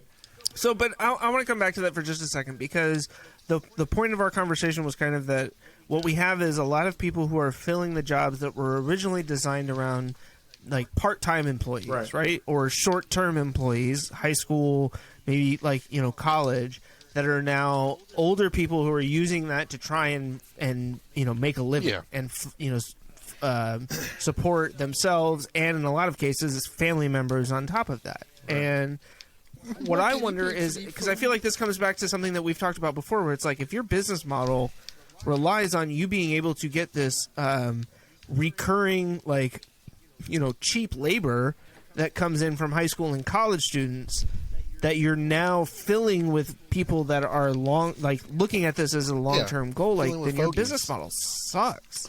Your business model is garbage. All right, guys. Jaylee has to head out, but she's calling out the job. I'm sorry. I feel like I just completely. She's calling out the job. All right. Well, hopefully you can join us again some other time when we're not having so many microphone connectivity issues. Yeah, I'd love to. I'm starting to think that Riverside has a thing against the Powell kids. Like, this is twice in a row now that Riverside has just been like. I've got 3 more kids. We can try. We'll this. Test it. Yeah, we'll see how it goes. Me and Matthew's opinions are just too good. So too real. The world has a sense they of just them. can't be put out there. Yeah. Well, I know you have a lot of stuff to do tonight. I love you, Raina. Yes. Love you, Dad. Thank you so much for joining us. I love it. He gets so loving with his kids. Oh, you're gonna get rid of my daddy issues. Yeah, if only he could learn how to treat his friends that way. Yeah. All right. Well, thank you guys for having me. I really appreciate it. Absolutely. It was a great show. Yep. Bye, guys. Bye. Ciao. Thanks. A few moments later. I mean, we've got to just kind of understand, like, there are some things in business that we just have to level out. This company that we all know and love, McDonald's, they can't keep their own head out of their ass when it comes to black operators. And I don't know what to do about it. Sounds like we're talking about Chick-fil-A. Well, they don't have black operators. Yeah, so that's not they a problem. do, though. I saw one in the mall once. I just stopped. I wasn't gonna order food? You see a Chick-fil-A operator in a mall. He's paying the highest rent possible, and you've got James and his family in a freestanding paying less rent. Sure. Which is basically what this whole article about on the McDonald's franchisees and what a lot of their black franchisees have been accusing them of is basically redlining them into specific stores. I agree with that. And it's interesting if you look at the history of it, right? Because I think when they first started doing it, I'm not trying to excuse it, but I can understand why you would sit there and say, like, we're having trouble with these stores, so we think if we put black owners in here, then that will help. But that's not a practice that you can continue. I'm going to say they can also. Oh my gosh! I'm about to take my undercover mask off you said that. Because you said that. That can be. Okay. No. That also real talk. Real talk. Hold on. Let me say this. Let me say this before you get on your tangent. That also could be. It also could be said that white owners are not going to work in that area. Let the blacks have it. Now you can go. Oh yeah, I'm about to burn a bunch of bridges. Because you just said I don't want you to do that. I'm going to because I think it's well deserved. So some years ago, I worked for that company, and they were looking to have a supervisor in Fayetteville. And what you said was 98% of what happened. Of what happened. I remember calling my dad and saying, like, "Oh, Pop, this is my opportunity." Blah blah blah. And the way he saw it, he thought I should take the job. The way I saw it and what I believe, I didn't take the job. And I think it's a misconception. Like, so yeah, the story's out. I mean, the gig's over. No. So when you say it's a misconception, what do you mean? I don't like black people don't need black people to work with them or manage them, right? What we need is like opportunity to have the same opportunity for success. Right. You need somebody that's an owner or a manager that's not looking at you as you only have but X amount of potential. Yeah. Right. So we're talking simply because of the color of your You skin. only work in black markets. Yeah, we're talking. Right. Yeah, I literally got offered a job because I am black. And it was a quote unquote predominantly black market, right? And that's like the article that you shared from Bloomberg, right? Like, God, I'm trying to remember the guy's name now. I'm gonna look it up. He's an OG black operator, right? So right. So all right. So in case anybody missed it, they weren't paying attention. I used to work for McDonald's Corporation, and there is a lot of operators that, like, when you look behind the curtain, they all felt the same way. I felt it being a corporate employee, and I'll just say this: McDonald's doesn't like black people. Like I don't. McDonald's doesn't care about black people. Okay, Kanye. That's the second time this episode. That's why those arches are purple. No, so like one of the things that I thought was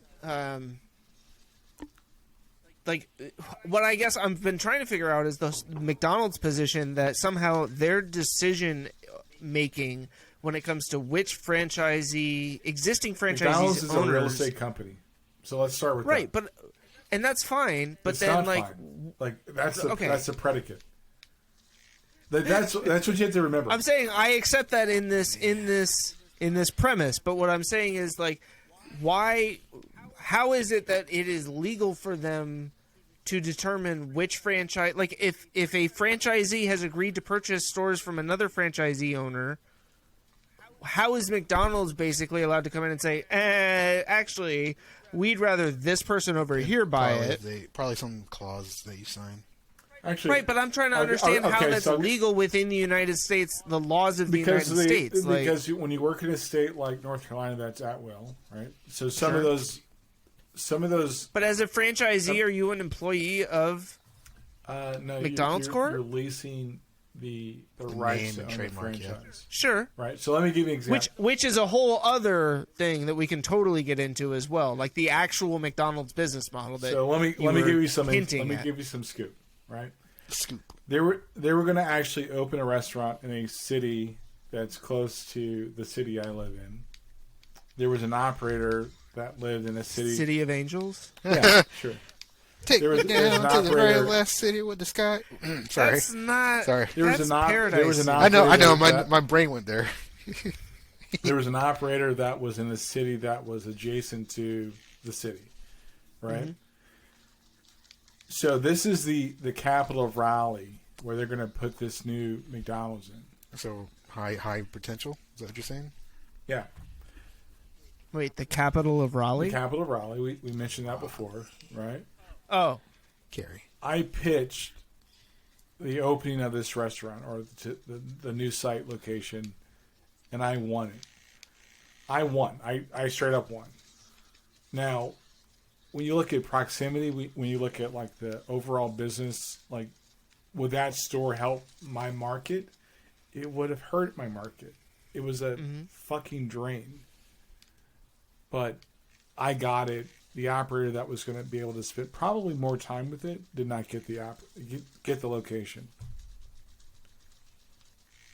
And what's the rest of that story? Yeah, I'm waiting for the other shoe to drop here because I know that it's got to be there somewhere. The shoe is like where it was located. Is where it's located. Yeah, and I'm guessing the skin color of the other operator did not match yours. No, they were actually the same. But I work for the company. Or were they were just as black, or were they less black? Yeah, no, I don't. No, that's irrelevant.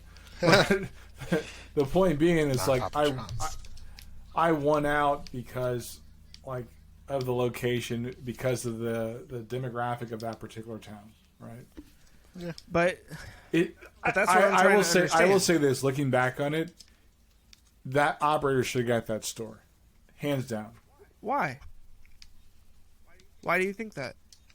It was. You felt like they were a better operator at the time? They would have been a better fit for that particular location. Yes, they actually they owned a home within 5 minutes of that location. There was everything that would have worked out like ideally for that location. So then I'm still really confused. Then why do you feel like you got it over the other person? They weren't given because it was your idea. They weren't giving a black person that store in that town. Period. But he owned all the stores in the adjacent. Wait. He owned all the stores. You just said they weren't giving it to a black person. I was a representative of the company. So that was different. That's different. If I would, yeah. They weren't going to give it to an owner who was black, but they would give it they give it to themselves, to the company, and have a black employee run it. God, like that is some very specific level of racism. That's what I don't That's upper like. Right? Echelon, I mean, like racism. It's not like, oh, we'd rather give it to the white owner. It's no. Black we don't owners, trust those. We not don't trust okay. those field ones. Black but the employees house ones who love. work directly for us, that is okay. Because that way it's not a conversation. It's not a conversation. No, it's not a conversation because I work for the company, right? Right, and I understand that. It's just you don't want to see it. You don't want to see it. No. It's I haven't seen it before. I haven't understood that level of like that nuance of racism. Yeah, exactly. Like I have often believed that it was more just about like, if you're black, you're black. And I do, like, I understand that, like, people who develop relationships with individuals, you do life with people, and then it becomes like, oh, you're an exception to the rule, right? Yeah, okay. And in a lot of cases. But I just, no, like, that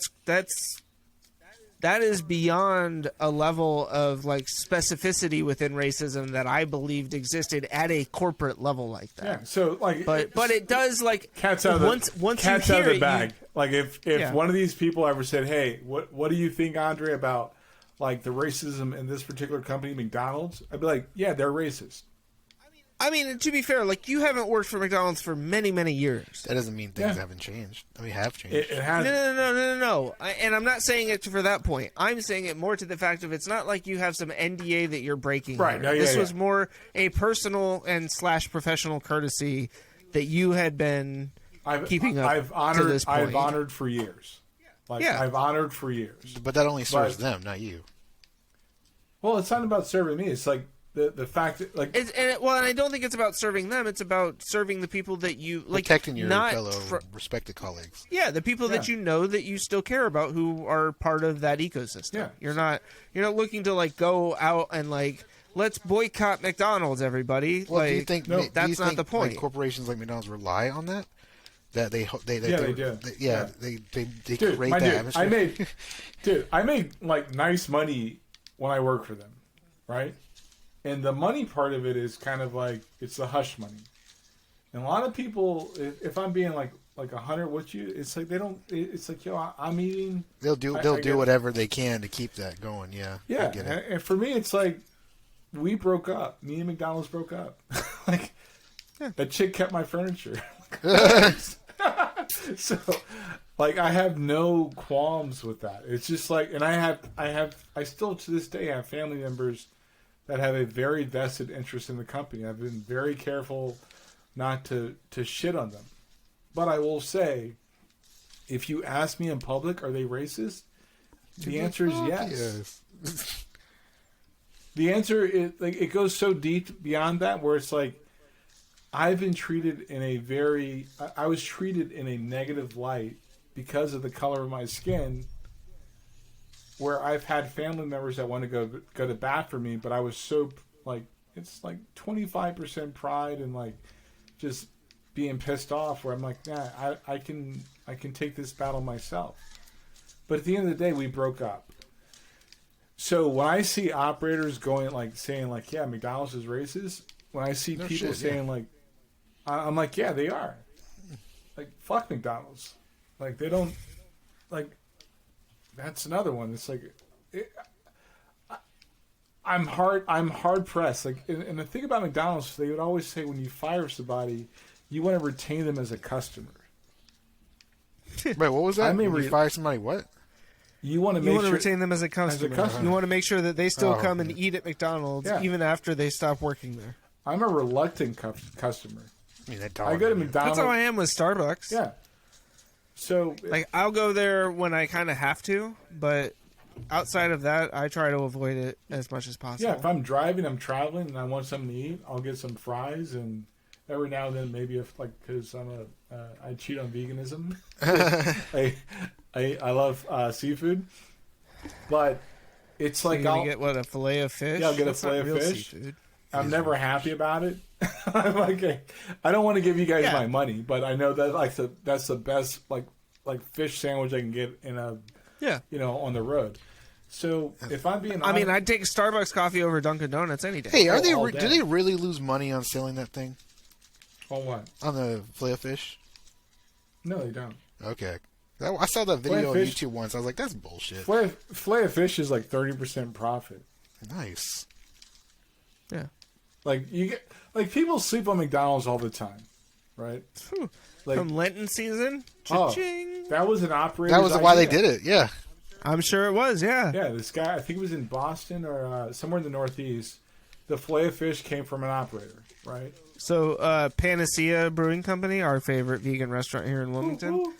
has Fish Fridays that they started last year during Lent season, where they do, I think it's banana, Banana Slammer. Sorry. something. It's not banana leaf, but it's there's something. I love can't Donkey remember what it's Kong. called.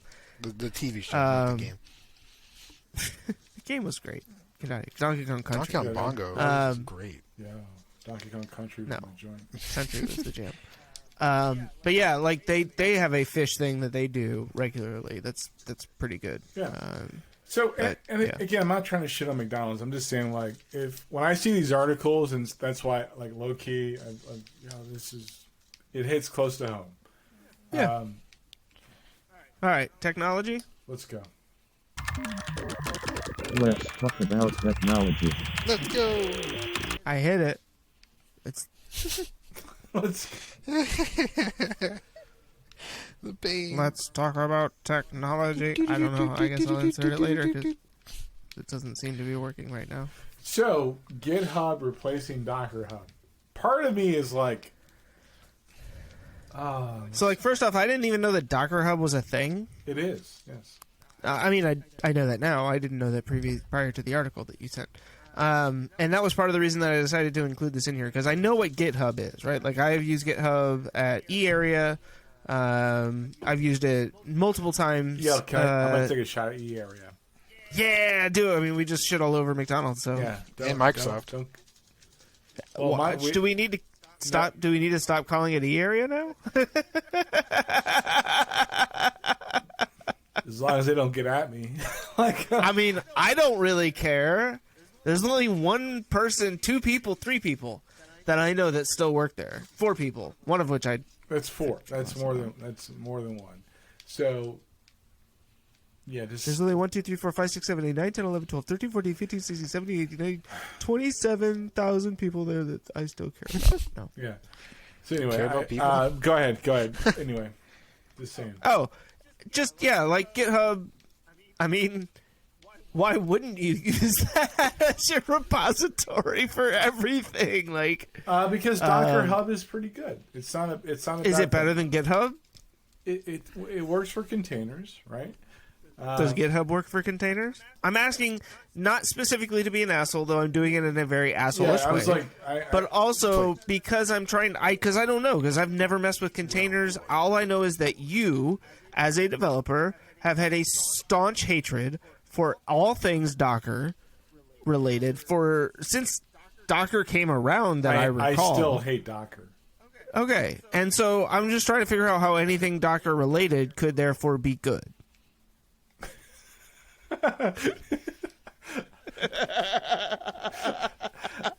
I'm such an asshole.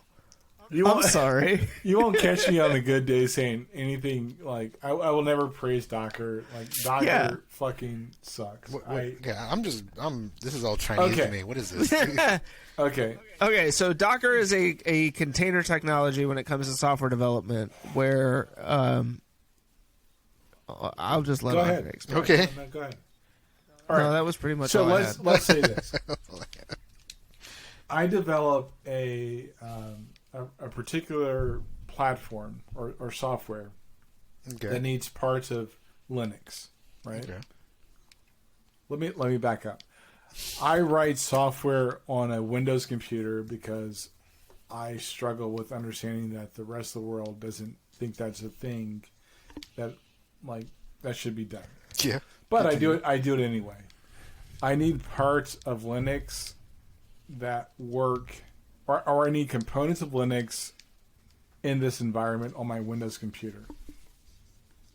I could basically say, well, let me spin up a virtual computer that has Linux and develop all the code in that virtual environment. Okay. That's awesome, right? Yeah. So now I have this great piece of software that works in an environment in which it should work without the BS that Windows has attached to it. And now I want to say, hey, you know what, Joe, Chris, I want you to have the same experience of this software. And I know that Chris uses a Mac, Joe, you use Linux. But I want you to have the same experience. I just look like the type of guy who would, don't I? Yeah, you look like a Linux user. Yeah. So I want you to have the same experience. So I'm going to say, let's put it into a container. A container almost guarantees that the experience, the execution of the code works on any platform regardless. Does that make sense? Is this like an extension of a like a virtual PC kind of thing?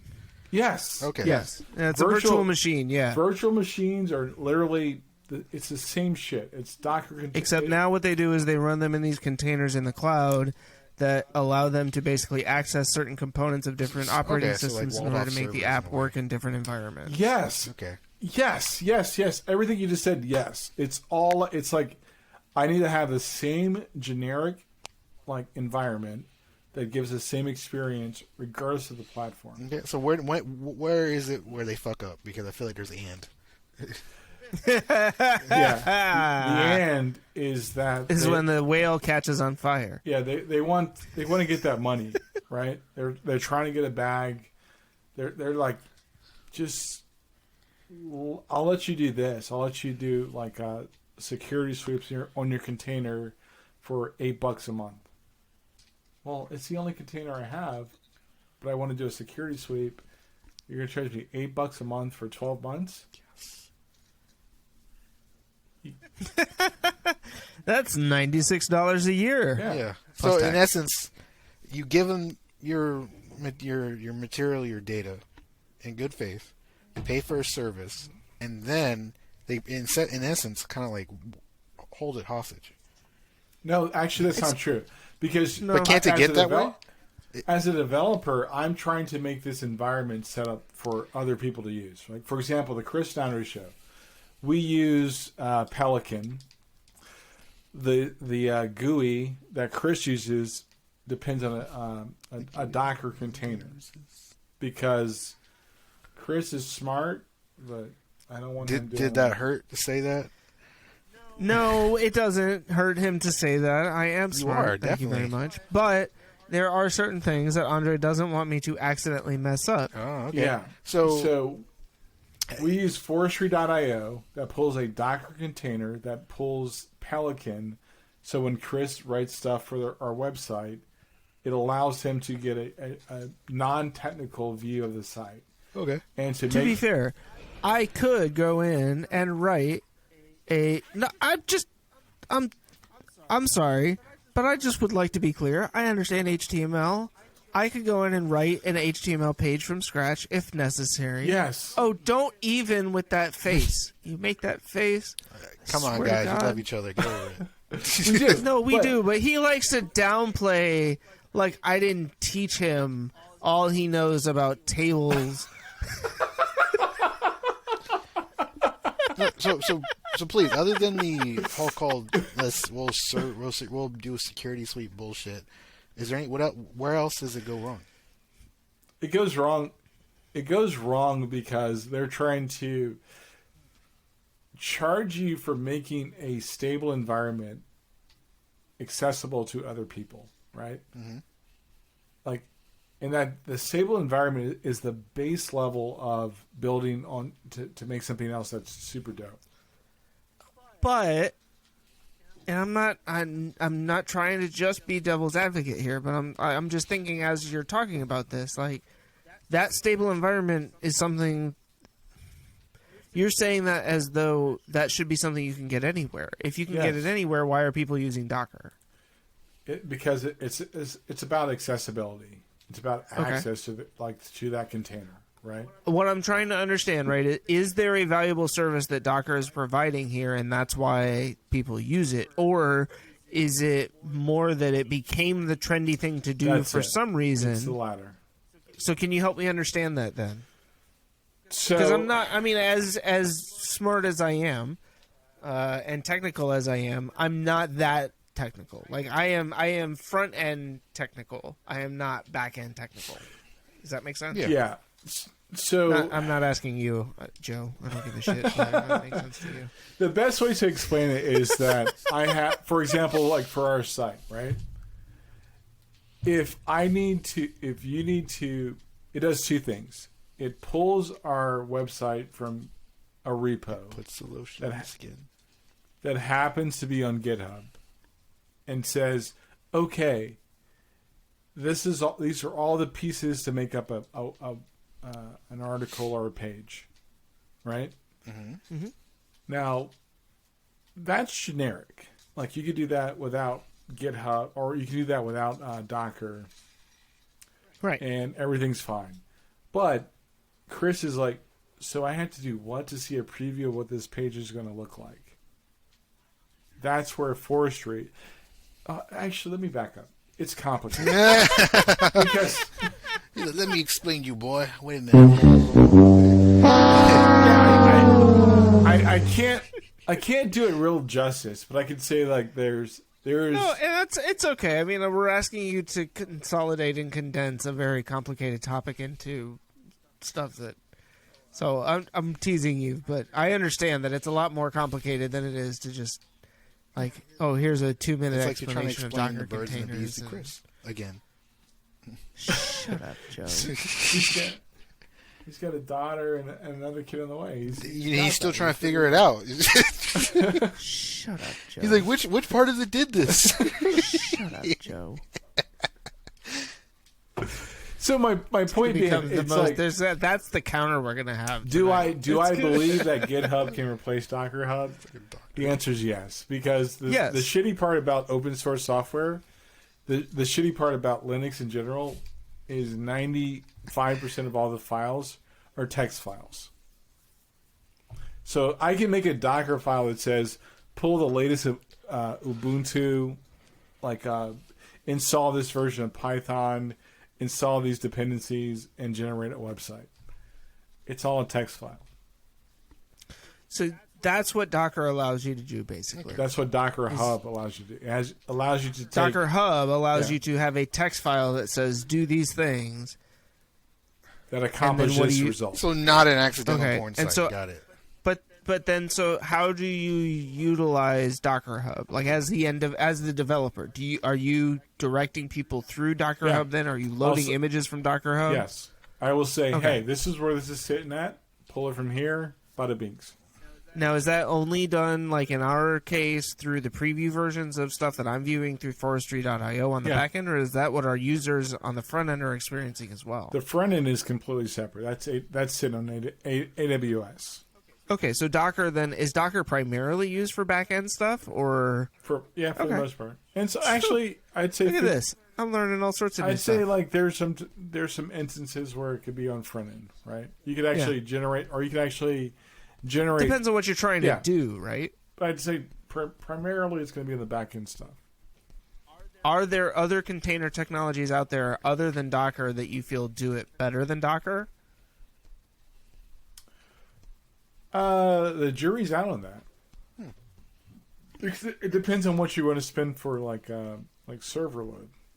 Sure. I mean, that's always debatable. Like, I could use Heroku. Like, I've actually spun up my personal website for the Andre Powell's page, Andre.Powell's.page. And it's actually it's pulling information from Heroku. I remember Log Me and Hamachi. That was a dope to program. do this, if that makes sense. It's like, it's all debatable. It's like, what are you trying to accomplish, and what service is going to like help you to accomplish that? Do you feel like there are significant... I'm sorry, I don't mean this to come off as like an interview, but you know way more stuff about this than I do, so I don't feel like my knowledge, like I can really provide. So I'm just trying to ask questions that I feel like would be interesting. Do you feel like Heroku provides any benefits versus Docker that Docker doesn't provide? Or do you feel like there's an advantage to using one over the other right now? I think Heroku's got the infrastructure to make a lot of stuff work, right? The problem with open source, like all the technology becomes circular. So if I'm saying we can spin up Docker images, well, Docker, the technology, is open source. Mm-hmm. Where I deploy that doesn't really matter, right? And that's what, Joe Blow, average person, doesn't realize. It's like, it's literally, average Joe person doesn't realize. It's all those things are circular. It's like, how do I get the deploy to match what I need to do? I personally like DigitalOcean for 99.9% of everything I do. Would I use Heroku? Yes, I would, because DigitalOcean's using Heroku to spin up their Python instance of what I need to do for my personal site. Right. So it becomes like if you're looking for a website, you can always go to Andre.Powell's.page and ask a developer, like, what's the best solution for you to do, and I'll help you like determine what that may be, if that makes sense. Or you could email him at Andre@chrisandreshow.com. Look at that. Sports. Oh boy. So, I came into this podcast episode Hyped up. like You're hyped up. Yeah. I mean, I was hyped up in the sense that like I knew the game was supposed to start at like 8 or 8:30, and so I'm like, we're probably gonna be wrapping up around that time. I'm gonna go home, have a little dinner. I'm gonna be tempted to put this on the television. I don't know if I'm going to be able to watch this later. This is NC State versus UCLA. Dave Doran, Chip Kelly. You're such a tool. Like, you're such a tool. What's going to happen, right? And then, like, literally as we're getting ready to start the podcast, I see on Twitter that yet again, now the fourth ACC team to have their bowl game canceled. To be fair, this one was not on NC State. UCLA... Y'all a bunch of cowards. I don't care if you had, like, Chip Kelly was out there saying, if we've got 11 guys, we're going to play. Well, they had more than 11 guys, and they aren't playing. Yeah, they had 15 guys that were out. Oh, yeah. So that leaves at least, like, 40 guys from the active roster, assuming that all 15 were from the active roster. Look, at the end of the day, I understand that this is not about playing a silly bowl game that has absolutely no meaning whatsoever. Right. So I'm disappointed in the fact that the guys don't get to play, but I understand from a player safety standpoint why it is that the decision was made to not play. And so I respect it from that. I'm not one of these guys that are, let them just play the ball game. Who cares if they all get sick and die from it? Like Dance, monkey. Yeah, exactly. That's not what this is about. Whoa. You said monkey. Yeah. All right. Dude. Yeah, you haven't heard that song? Oh, man.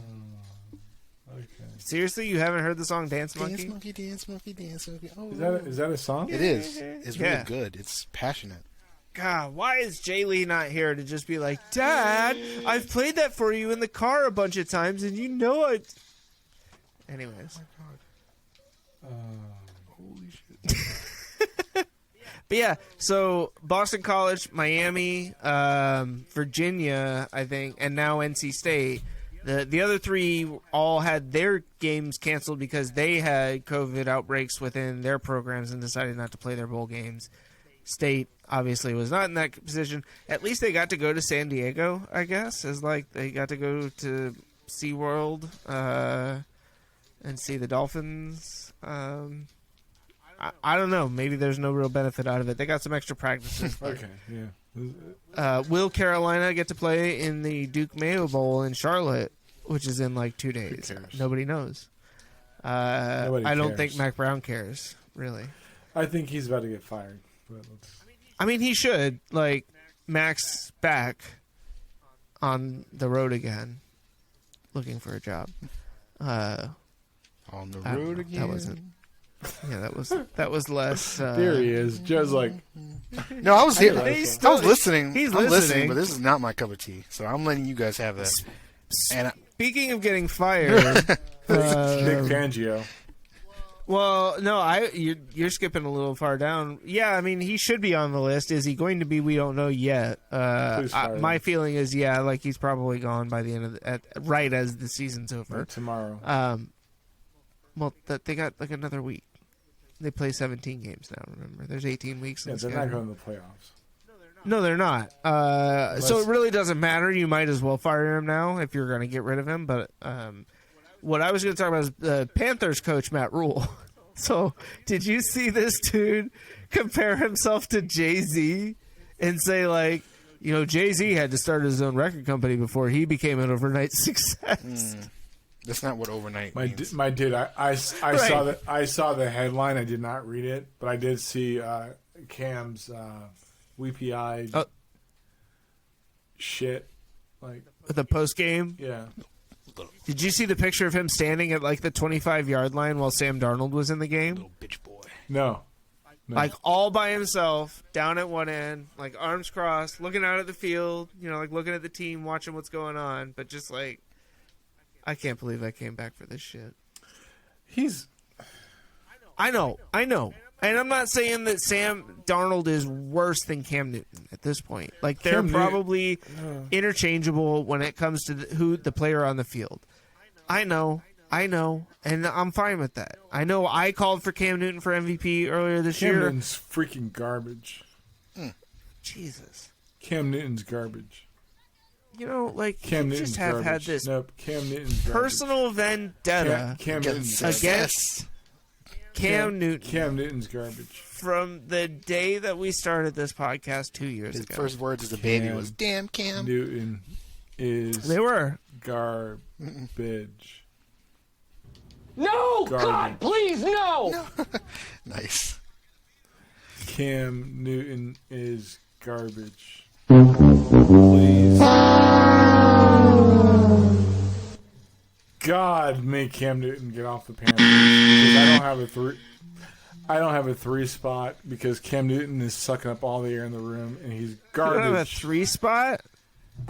Yeah, sometimes your squad doesn't go in, yo. That's No, what I she said. understand, but I'm just saying, like, you don't. There was nobody else out there that you were willing to pick up. No. Like, Because I'm Denver? Indianapolis Colts, ride or die, baby. shut the. Actually, Carson Wentz. No, it's all about Naheem Hines in that Do you case. guys ever agree on sports? No, because it's because he's always on some bullshit. Like, No, I'm always on some NC State shit. Because, like, I'm pulling for the Lions, Ali McNeil. but I do think Phillip Rivers should go to. I'm pulling for the Raiders, AJ Cole. I can feel him aging as you do this. Best punter in the game, ladies and gentlemen. I was actually looking at getting his jersey. I would totally rock a punter's jersey. I don't even like the Raiders. You're in some bullshit. Let's go to Yeah, pop culture. wouldn't it be great? No, hold on. I'm losing Wouldn't it my be hair. great if Phillip Rivers came back to the Colts His hair- now his that hair's- Wentz is out with hair's COVID to growing. play like the last 2 games of this season, And and go to the then Wentz fucking comes playoffs? back and goes to the playoffs? That's how Phillip Rivers wins the Super Bowl, is as the backup. I would love it. I mean, just for Phillip, but I don't think he'd actually do it. Oh God, make it stop. Let's go to pop It'll culture. never stop. It'll never stop.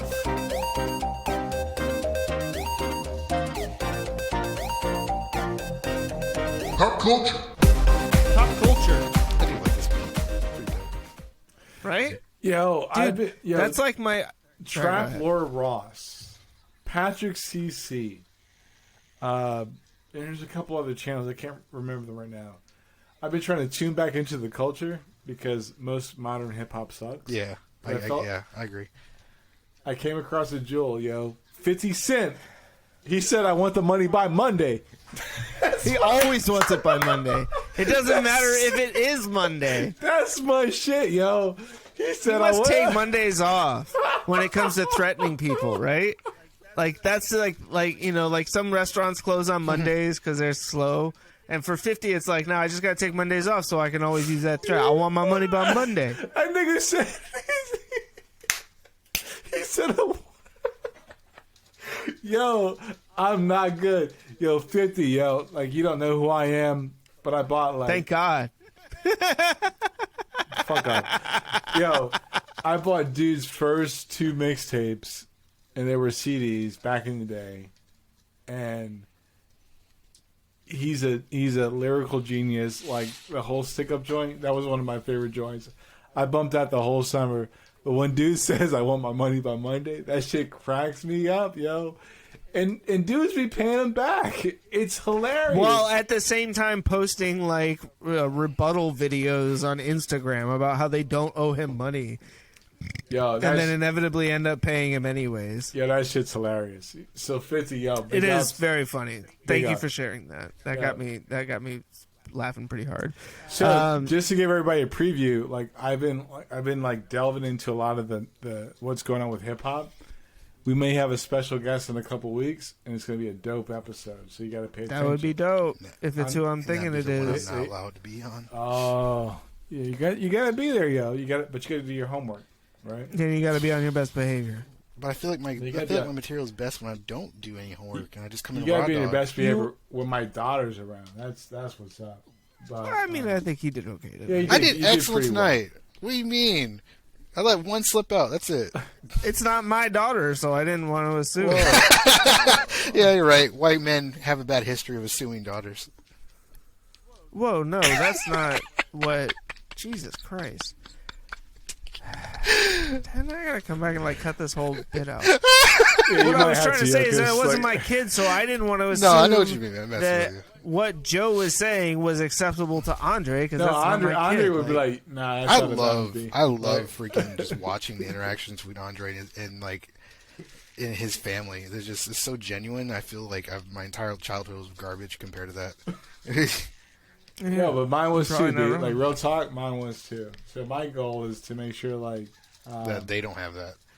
Yeah. Yeah, so... And that's all good. It's all love. Don't perpetuate it. So, let's talk about... Break the cycle! The next one. So, yeah, X-Men and Avengers, right? It's been rumored for a very long time that these two... Tell me more.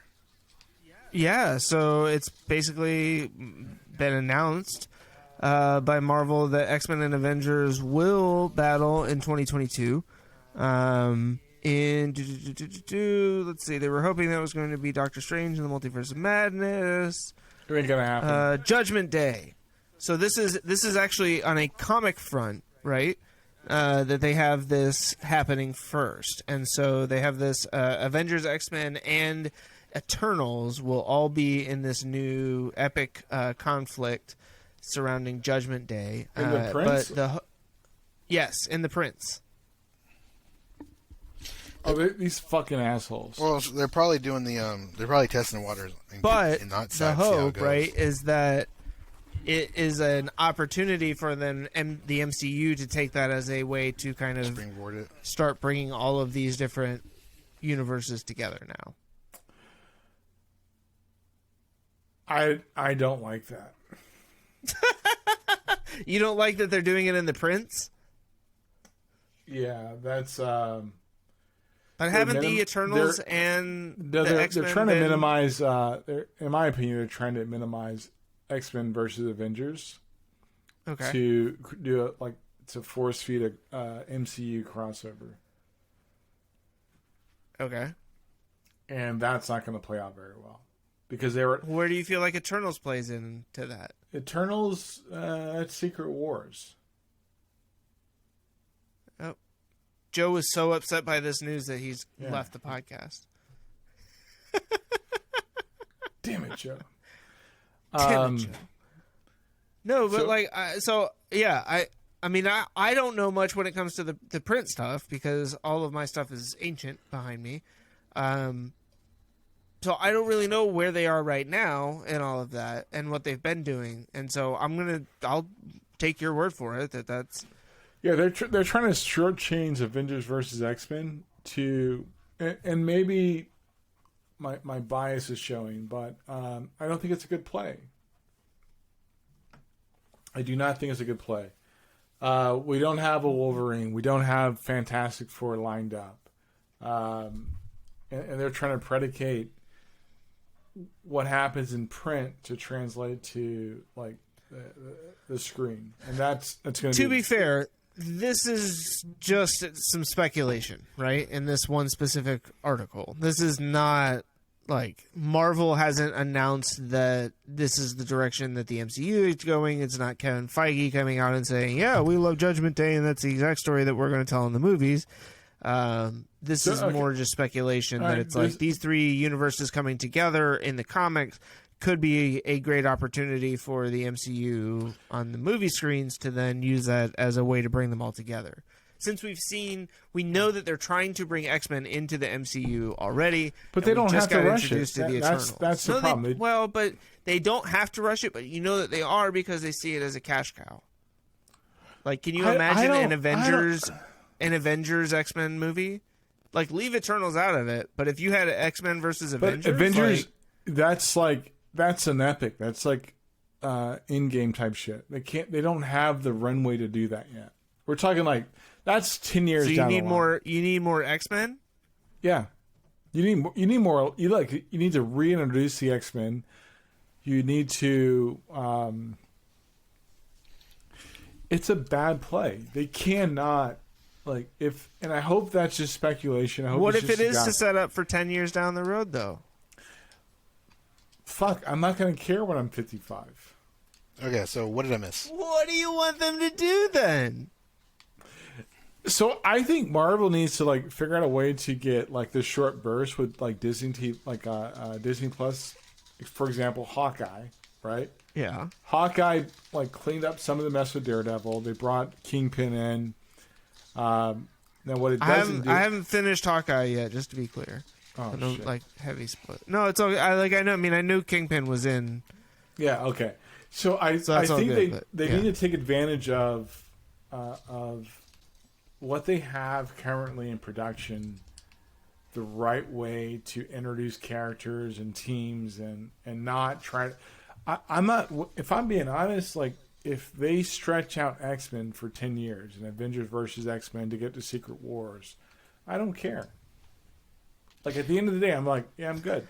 Yeah, that's I will tell you right now, period, they aren't going to wait 10 years to do that. They are going to do. I mean, how do you feel like the stuff that they introduced with, Iron Man 1 wasn't oh, we're going to do the Infinity War saga. Well, right. But they actually got the play to get in the foundation. They did because they started introducing the other characters. But you had Iron Man 1 and 2 before you had any of the other. How do you feel about Loki? You like Loki, right? Right. Both of you like Loki, right? So if you take that same premise and you say, okay, we have a multiverse, right? Okay. You guys both like Spider-Man Far From No Way Home. I haven't seen it yet. I liked Into the Spider-Verse. Me too, right? So you don't need to wait 5 years for that. You just need to figure out a way to write.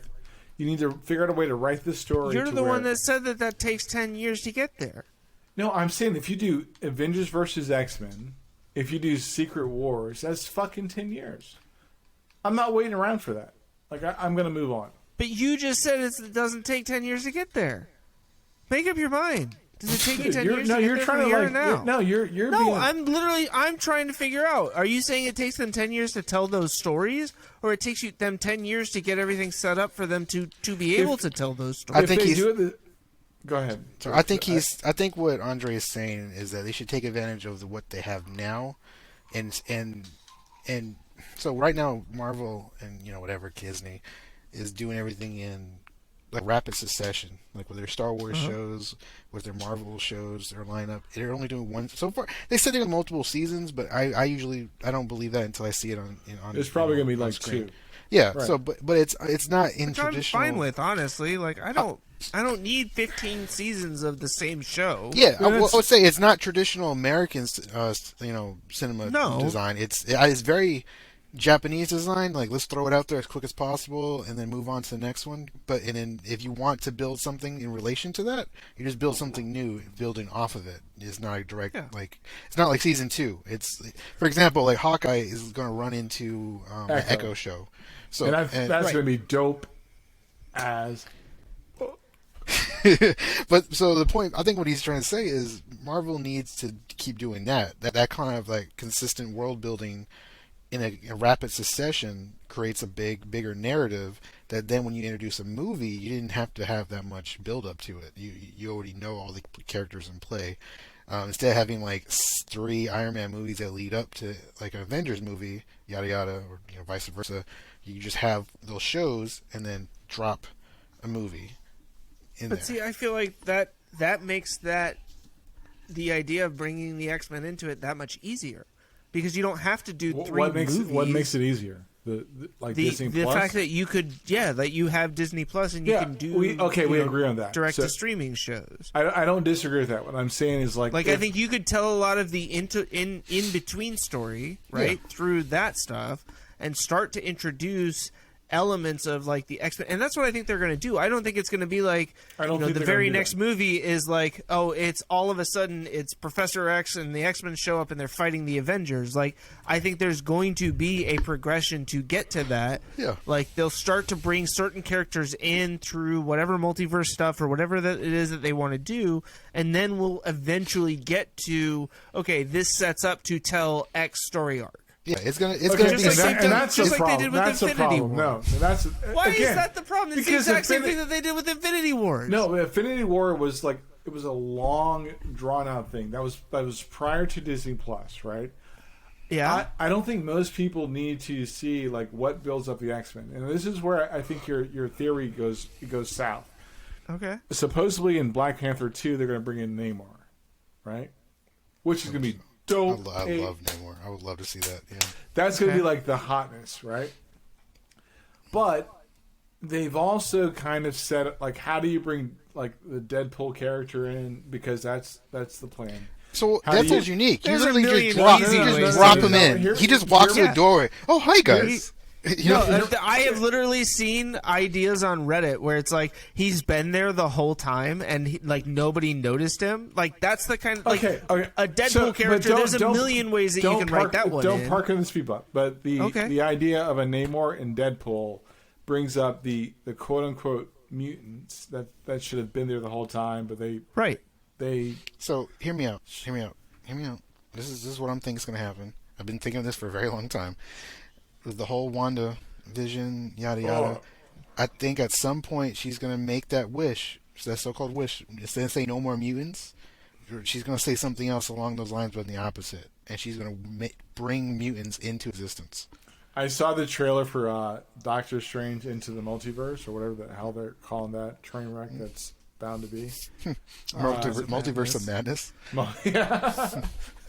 I'm still really ticked that was the second, like the post-credit trailer. Yeah, the that's post-credit like, scene. There's no way they're gonna make one. That still really frustrates me. Like, if you wanted it to be a scene from that movie or something to set it up for that, I'm you so should have done on what board, they did with but... Thor and Doctor Strange. Yeah.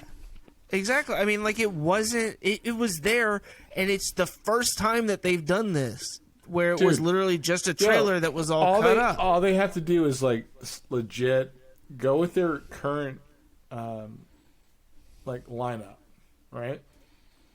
You bring Namor in, got it, right? You can ignore. Please, I hope there's not a mutant in the Doctor Strange joint, because that's gonna like mess it up. You in the Doctor Strange joint, you bring in the Fantastic Four, and then you figure what's the next slate is. I think Blade. So But WandaVision kind of already hinted on the mutant and the Fantastic Four. Actually, aspect. that's not really true. I don't agree with that. It's not directly, but it's one of those. It's one of those Disney's. Let's You test had the water. Quicksilver Yeah. playing the freaking, her brother. Playing a mental mind. Well, not just that, but in like that one of the show. characters who she went through a genetic mutation just going through the dome. But they right. never explained that. That's They don't have to. haven't yet. They don't have to They explain do that have yet. to explain That's that. how They they do have to- things. But That's they how didn't they have do to explain things. it in that episode. That's the whole. This is what we talked about last week, where it's like you don't explain it, you leave it open, and then you come back and you fill that void with something that fits the storyline that you're trying to tell. It's But not the they same story screwed that they're up telling in the because comics. you guys are both like circle jerking over. You damn right. This is our party. You haven't even seen No Way Home yet. You're still so Yeah, you are fucking blue caught balling up us so in hard. thinking that this movie is bad that you're instantly discounting our opinions I'm and thoughts on this these close things to simply spoiling because it. we like that movie. That's crazy. You That's don't have crazy. I can tell Mr. you, I can. Mr.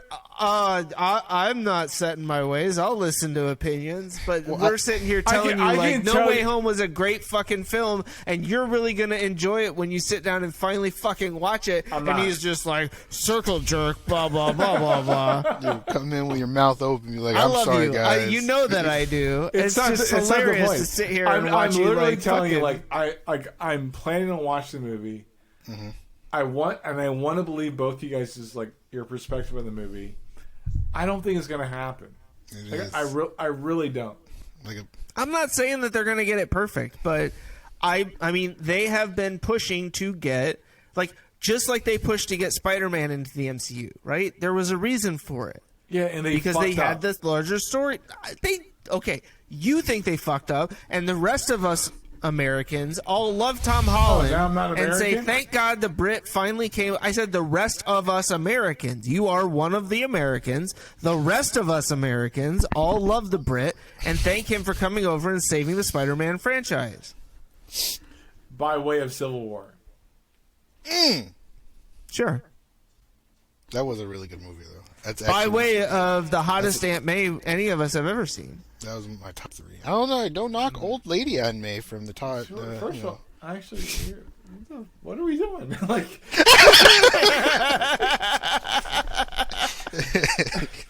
Wait, was she dressed up in clown makeup in an episode that I forgot no, about? she was old. my point being, like, Old ladies. like Spider-Man's my dude, but I still cannot. I don't sign off on the whole Tom Holland thing. And Tom Holland, you're not listening.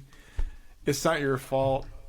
Like if I reverse you and what's the man. dude's name? Toby argument's getting so tired. Maguire, Yeah. then I'm good. I do, like, I get what you're saying about, like, the Tobey Maguire, like, yeah, they basically aged him backwards through the 3 different reboots of Yeah. the Spider-Man franchise. And I don't get like that. it. I don't like it. I'd rather have. But you're like, taking it out on Tom Holland, who No, has I'm done. not. No, I'm not. Yes, you are. You are. You're sitting here talking shit about Tom Holland and how you don't like him as the Spider Child, and how. Spider But Child, like that's a good it's name. very It's specifically. Joe's fault because I want Miles Morales. Oh, I want that too. Wait, how is that Joe's fault? Because he literally told me what I was thinking. I was like, yeah, that's like. When did he do that? Last week. What did he say?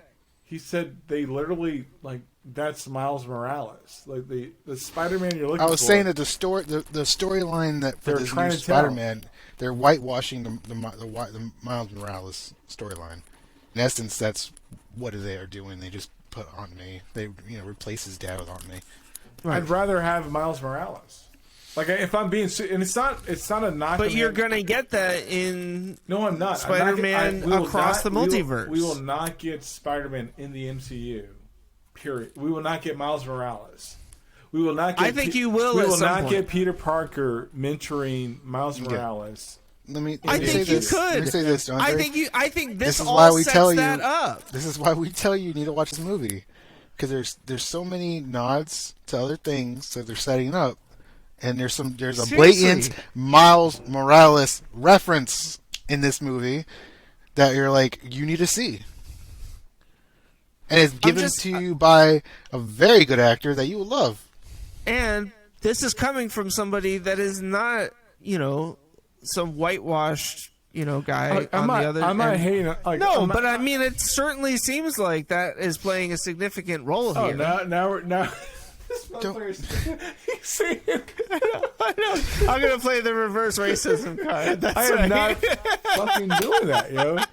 I'm saying like straight Just up. don't be No, afraid. Get I in know the you're van. not, and I am fucking with you in saying But that. I hope think you know that Marvel is like teetering on a part in their storytelling that if they're not careful, it's going to capsize them. And it's just like you're not going to be able to come back from that because they're catching up to what's in current print, and that's the thing that a lot like I see that people aren't paying attention. That's what But you are also the one who has sat here and said Marvel has an infinite amount of stories that they can tell. So you catch up to what they're currently doing, and you stop the stories and you go back and you do the whatever, like the old school, No, because they have a lot of old man. They have old man Logan. They have old man Hawkeye. They have like. So you got all this stuff that you can do, But not. Oh, on the they can right- always.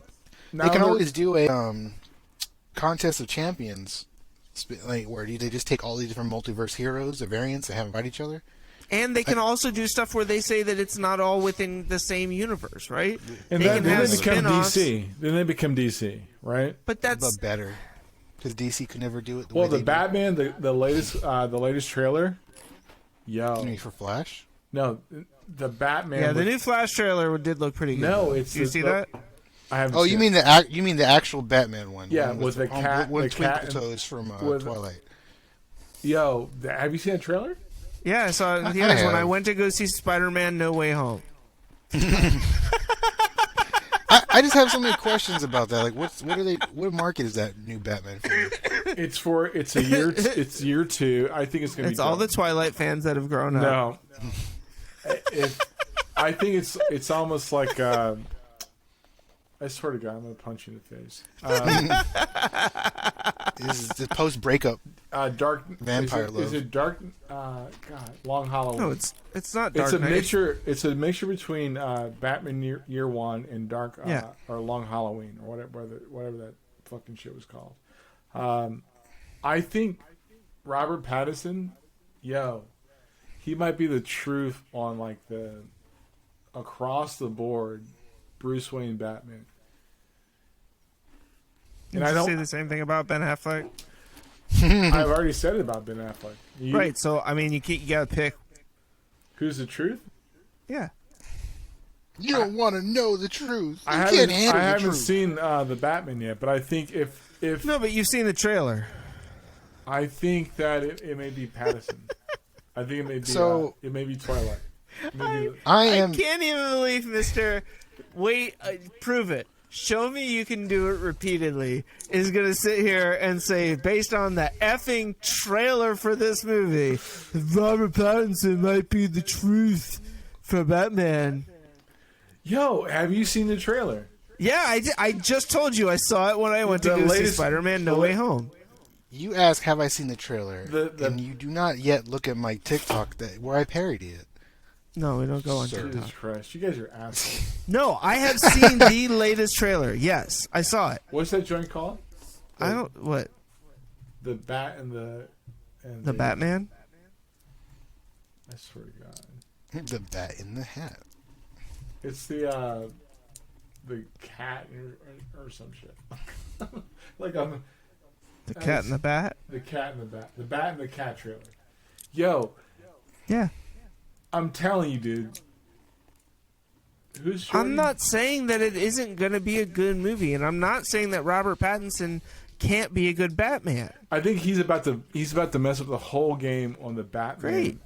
Like And DC will continue to piss away yes, their every opportunity Yes, I agree. Yeah. to be a actual like But I don't want to give too big much love dick to Matt swinger Reeves in that. because Matt Reeves seems like a freaking what's your boy from Guardians? Zack Snyder. No. Oh, even James worse. Gunn. Yeah, he seems like that type of dude. Whoa.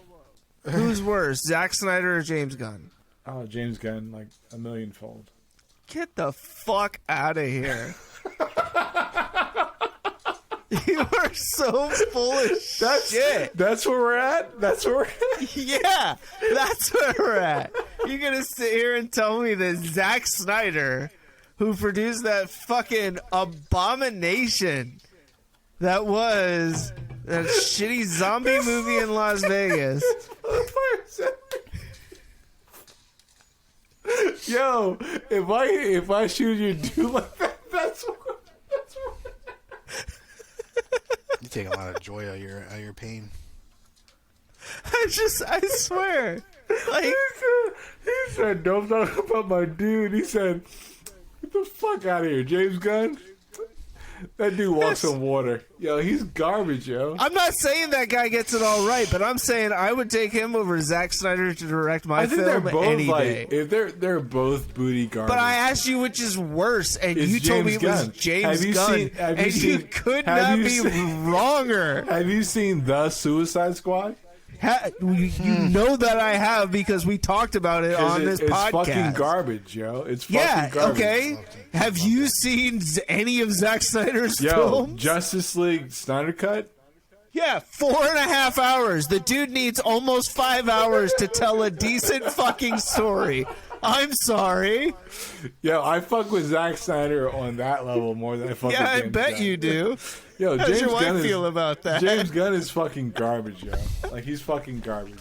He's fucking... I still haven't seen the Snyder Cut yet. I told myself I was going You gotta to. watch that Oh. shit. Yo, that's your homework, yo. You should watch the Snyder Cut so we can, like... All right, look, if Joe I bet- watches You wanna roast Snyder it? Cut, I bet you 20 gotta watch Spider-Man. I bet you 25 cents Joe's gonna agree with me that after watching the Snyder Cut, Zack Snyder is a better director than fucking James Gunn.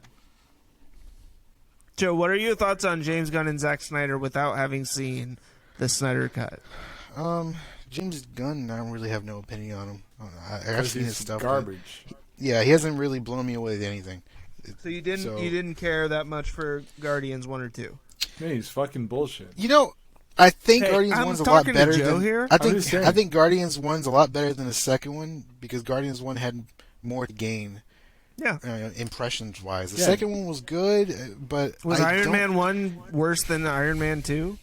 What? You can't flip the switch. No, flip- I'm just saying, how often does the sequel Okay. live up to the original? Yeah, but James Gunn, I was, think he was sucking himself. I'm one of those yo. guys who actually liked like Captain America: Civil War and Iron Man 3, which I know a lot of people hate, but I really I did enjoyed like that. Iron Man 3. So I'm like sequels. Marvel out of any of these little nerdum. Thor 2 was way industries. better than the first one. I was saying Marvel's been hitting it like maybe not out of the park, but on the Don't head. even shake more your than fucking head on that. You telling No. me you like the first Thor better than Dark World? Dark World is fucking garbage. But compared to the first Thor, Okay, God, Thor 1 was better than Dark World. Thank you. bullshit. That's not even a discussion. That's That's so not a One, conversation. it was so perfect to the source material. See, if you could feel the character coming off the comic book, it was wonderful. The second one was just garbage. Damn. Ragnarok was a refreshing take. Ragnarok Oh was fucking God, we garbage. just lost Joe. God, that's surprising. No, back to what most you're saying. inopportune Back to the times. original question. So I have I have wanted to like Snyder, but he it's like he plays a good game and then he loses it at the end. I mean, you want to He talk hasn't, about he hasn't like landed anything for me yet. That's why I bought this. self-flagellation. Like don't get it twisted. That's James Gunn. I still support his ass. I bought the I'm saying 4K Zack version. Snyder sits there and fillets himself just as well Have you as seen, James have Gunn you seen does. Justice League Snyder Did Cut? you see Army of the Dead? I liked it. that's not the Joe? that's not the content and context. I What? swear to God, do you want to get booted off this podcast permanently?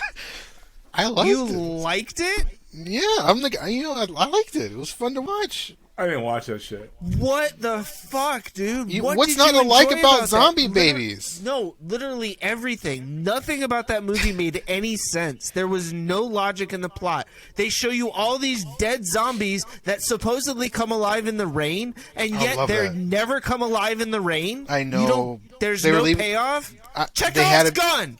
Dude, he probably did that to set up another sequel. No. Zack Snyder doesn't get to set up anything else with this. This isn't like I'm going to build my world in this one film with Dave Bautista as my emotional lead. Dude, he obviously set it up because the ending of the movie shows it's a continuance.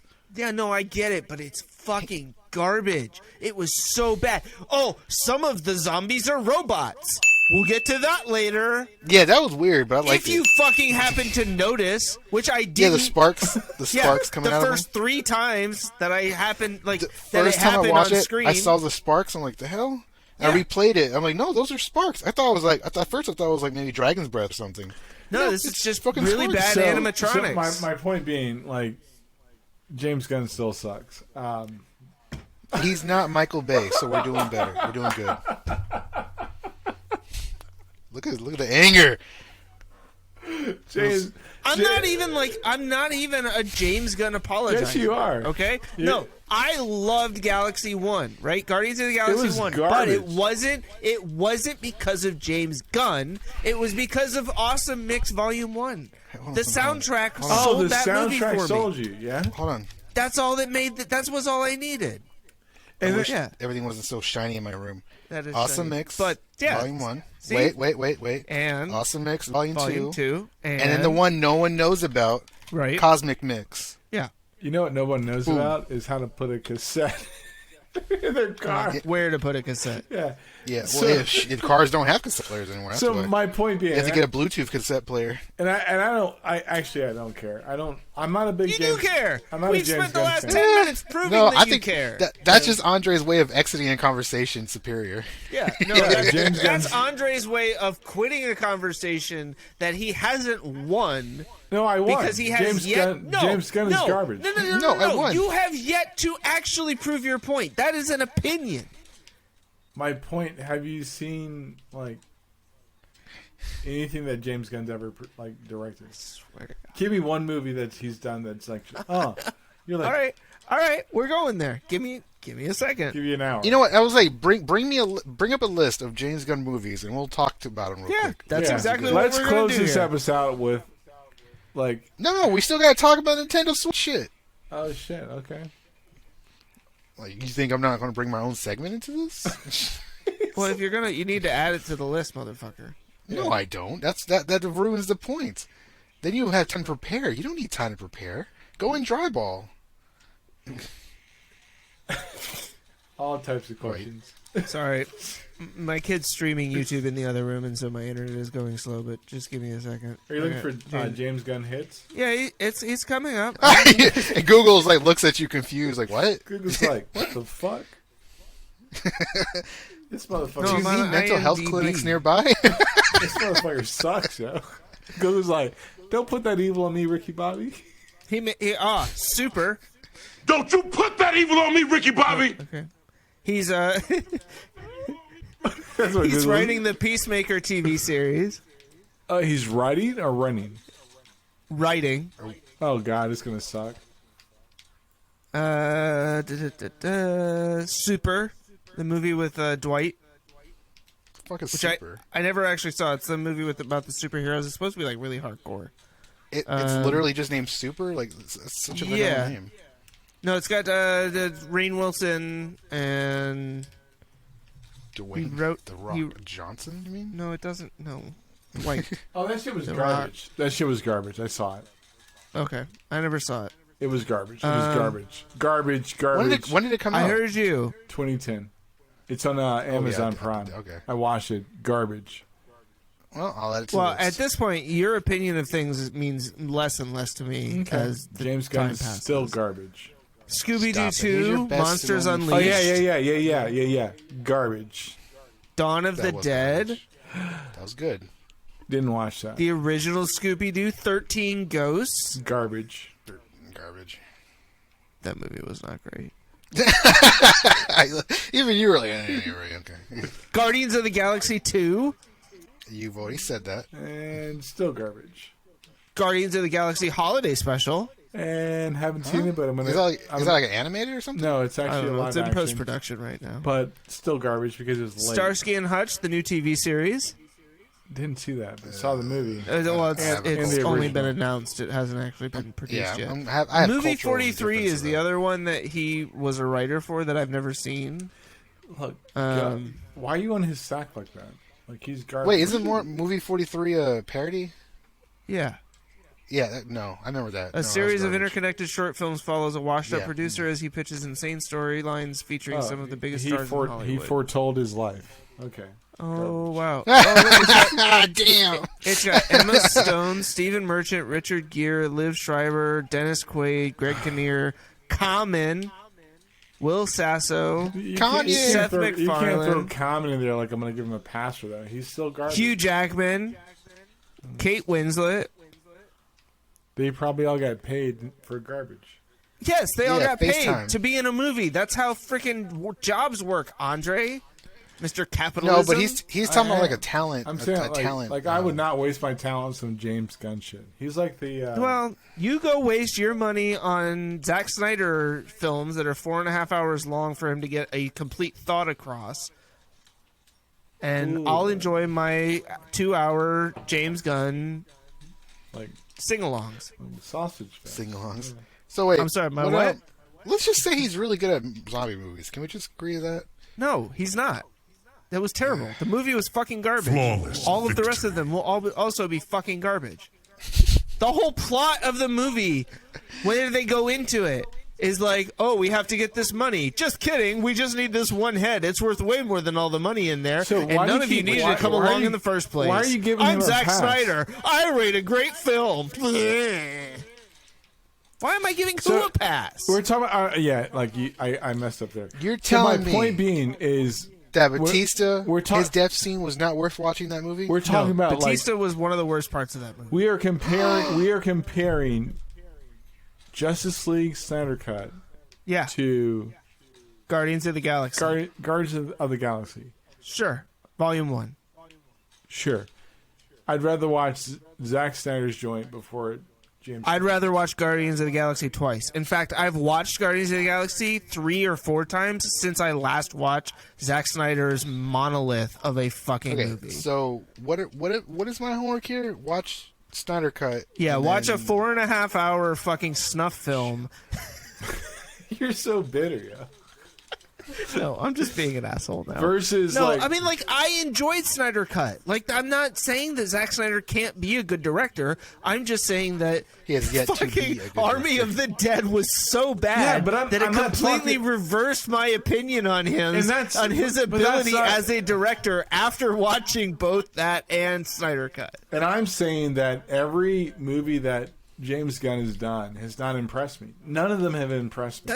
That's fine. I'm saying I enjoy James Gunn's style of movie more It takes him than I it takes him enjoy 3 movies. James or than 4 I enjoy movies, Zack Snyder's. 4 movies to schlob a knob, and for Zack Snyder, And Zack Snyder just needs one 5-hour movie to do that.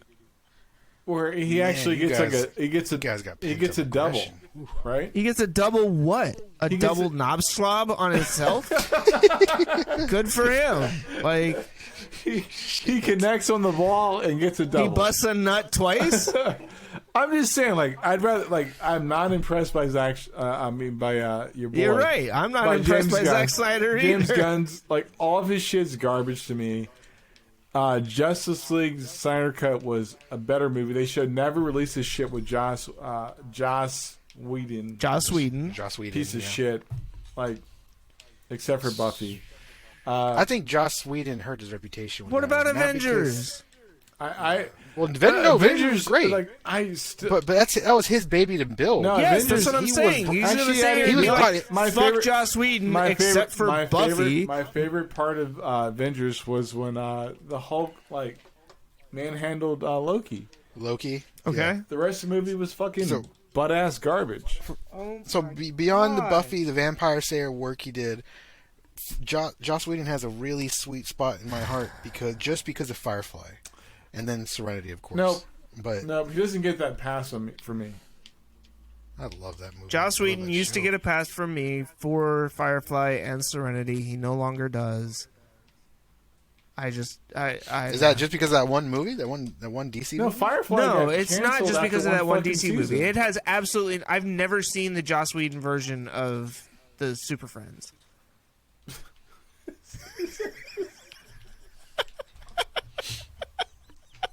Oh my god. On that note, ladies and gentlemen, we have gone to a very lonely place. Yeah, this will be the last episode that's ever going to be aired. Thank you for coming. Oh my gosh. I just want to be clear. I still love you. Like this absolutely this in is no not- way, this shape, or is- form affects my relationship with Andre. This is not personal. Like I don't No. care. I don't have to agree with It's everybody. just amazing how fucking wrong you are about Zack Snyder. Yo, his pass is now Justice League Snyder cut, and like, Yeah, you'll give him a pass for Justice League Snyder Cut, but I can't give fucking James Gunn a pass because I like the soundtrack of his movie. the fucking soundtrack. You didn't like the goddamn Soundtrack is movie. awesome. I liked the movie too, but the soundtrack was what made it for me. I'm Jesus. sorry. I still I'm a listen very to it. musically connected person. Yeah, I so mean, thank you, I- Joe. No, I still listen to it. It's literally on my phone for like when I go to bed because I listen to it and go to bed. But but also I have the vinyl record in my. Don't you living room. remember me playing that nonstop? I'm not hating the music. I'm saying like the fucking movie was garbage. The music was great. Yeah, sure. The first movie was not garbage. You know, like watching Chris Pratt Yo, getting Chris kicked Pratt in the balls is- numerous times. I Like, understand. I Like, not like- everybody loves You don't Chris you didn't Pratt. like that jail scene where he's sweating into the camera. I like Chris Well, that Pratt, was- but I think that he's sabotaging his own career. If I'm Yeah, being I honest. agree with that. I mean, like I think Chris- he's chasing his stardom for sure. Yeah, and those are things where it's like, look, but that has nothing to do with Guardians of the Galaxy. I don't think the story was that good either. And I'm not even trying to get to like the print semantics of the movie. I'm just saying like it was not very cohesive. And the second one was it was very egregious to the print and the story. Yeah, I understand and the the issues story. that people have. Oh with the no, second it had nothing to do with the comics. Right. No, But it was it used the characters in a way off bastardized board. like the first movie, and that's where it's like, look, if they didn't have Guardians of the Galaxy 2, I probably would have liked Guardians of the Galaxy 1, to be honest with you. But they this all right. this is I what I'll don't say even on know that. what I'm doing This on was- this this podcast is- anymore. This is what I'll say on that. If they hadn't made Guardians the of second Galaxy- movie, I might have liked the first movie more. Like, what the Gar- fuck? Just Guardi- appreciate Guardians them of as Galaxy. their own individual entities. No, they're not, because they try That's to like saying I only appreciate the Zack Snyder cut because I saw the shitty Joss Whedon one, and if I'd never seen that shitty Joss Whedon one, I never would have liked the Zack Snyder cut. Time out. For fuck's sake! The new Spider-Man made me like the other Spider-Mans. So a movie that came out afterwards can change your image, and that's what Joe, you've older got to movies stop are like. smoking crack. No, I actually I don't understand smoke exactly what cigarettes. he's saying because it does like there, and I think there's an element of just like the nostalgia of it, but there is something It's- about it that does kind of make you like want to go back and watch those movies again. Well, yeah, because I it's a watched- new light. I watched It's a whole Guardians new of The the light. second I watched- Amazing Spider-Man was awful. Just to be Yes. clear, like the Jamie Foxx Yeah. one was so bad. And so, wait, hold on. Let me get this in before you guys All right. yell at each other again like parents. So, Disney is doing an excellent job of taking old stuff that we hated and tying it into new stuff that we like, so that we could like the old stuff. Except for Guardians of And the buy of the old Galaxy stuff. 2. As for Guardians of the Galaxy, the first one, I never liked what they did to this characters because they went way off. It's like they took the image of them, but they're not the characters from the comics. But that's okay because one, I have to keep telling myself this isn't the same universe. They're in a different universe, and two, they're taking the pretty much irrelevant characters, and they rewrote them to such a mainstream appeal that they're the top like ticket earning like movie. Like just on his own merits, like not high grossing, but they sell the most toys, they sell the most apparel, they sell the most music, obviously, because I have all of it. So So yeah, But they I took that second movie, right? Seriously. And this is what made me not like. I liked it the first time I saw it. When they came up with the second one, I thought like, oh, they're going to expand the story, right? Mm-hmm. And you're going to make me fact check myself and watch the movie and say, oh, this is where you shit on the first movie. A good majority of the second movie was shitting on the first movie. You look at Drax, and it was like, I didn't mean to do that. You look at Groot. Yeah, Drax had a lot of emotion, and it was just like, what do you? I agree. The second one was not as good. I did not enjoy the second one as much as I did the first one. And look what they did to Ego. The second movie maybe not like the first movie. Like, and I was never like, oh, I think Guardians of the Galaxy is a dope comic. I've never thought that. What is It was just like I'd never heard of Guardians of the Galaxy prior to like the movies coming. Well, that's my point. You had to be a real enthusiast of Marvel Comics to find it out. It was just like, the second movie really made me not like the first movie because I think the second movie in some aspects, you look at the where they could have like brought Adam Warlock in and they could have brought Nova in, and they shit all over that. And it made me, dude. I thought they were going to do something with Nova. But don't you think that part of that was because they were specifically trying to get to the Infinity War stuff? No, I think it was James Gunn, legit, like stroking. It's amazing the amount of sway that it seems that you think that Kevin Feige gives these like literally he took this. He does, he took but the doesn't script because that's what happened. He took the script to G3 and rewrote it. He rewrote parts of G2 because of like what was happening in the MCU. So he did, like he had a story mapped out, but he pulled some things back and he like changed a lot of things. So rumor has it, but it was all. But you just said that it was to fit into what they were doing because like he was fucking around with Suicide the Suicide Squad, right? And he did not get. Well, he was splitting his. Ability. He didn't get the jump on the script, and he had to rewrite pieces. So I'm like, so if you have that much sway, like make your story be consistent. I'm having a hard time following you on that bit. I don't think James Gunn is that like. I'm not trying to sit here and. I think if like for me to like James Gunn, I think for me to like James Gunn. Stay away from the screenplay. Just direct the movie. Like, let the writers write the movie and write a strong script, and he'll be in better shape. And I don't have the facts or the receipts to say like, yeah, this is where you effed up. But I can tell you there are a couple things in. I know that in G2, he pulled back and rewrote because like he missed a train on other things. But I don't what is understand the purpose of giving Star-Lord near godlike powers to pull and it back, taking it away? Because then even if you do that, it insinuates that he still has some ability to maintain that kind of power. But he had that in the first one.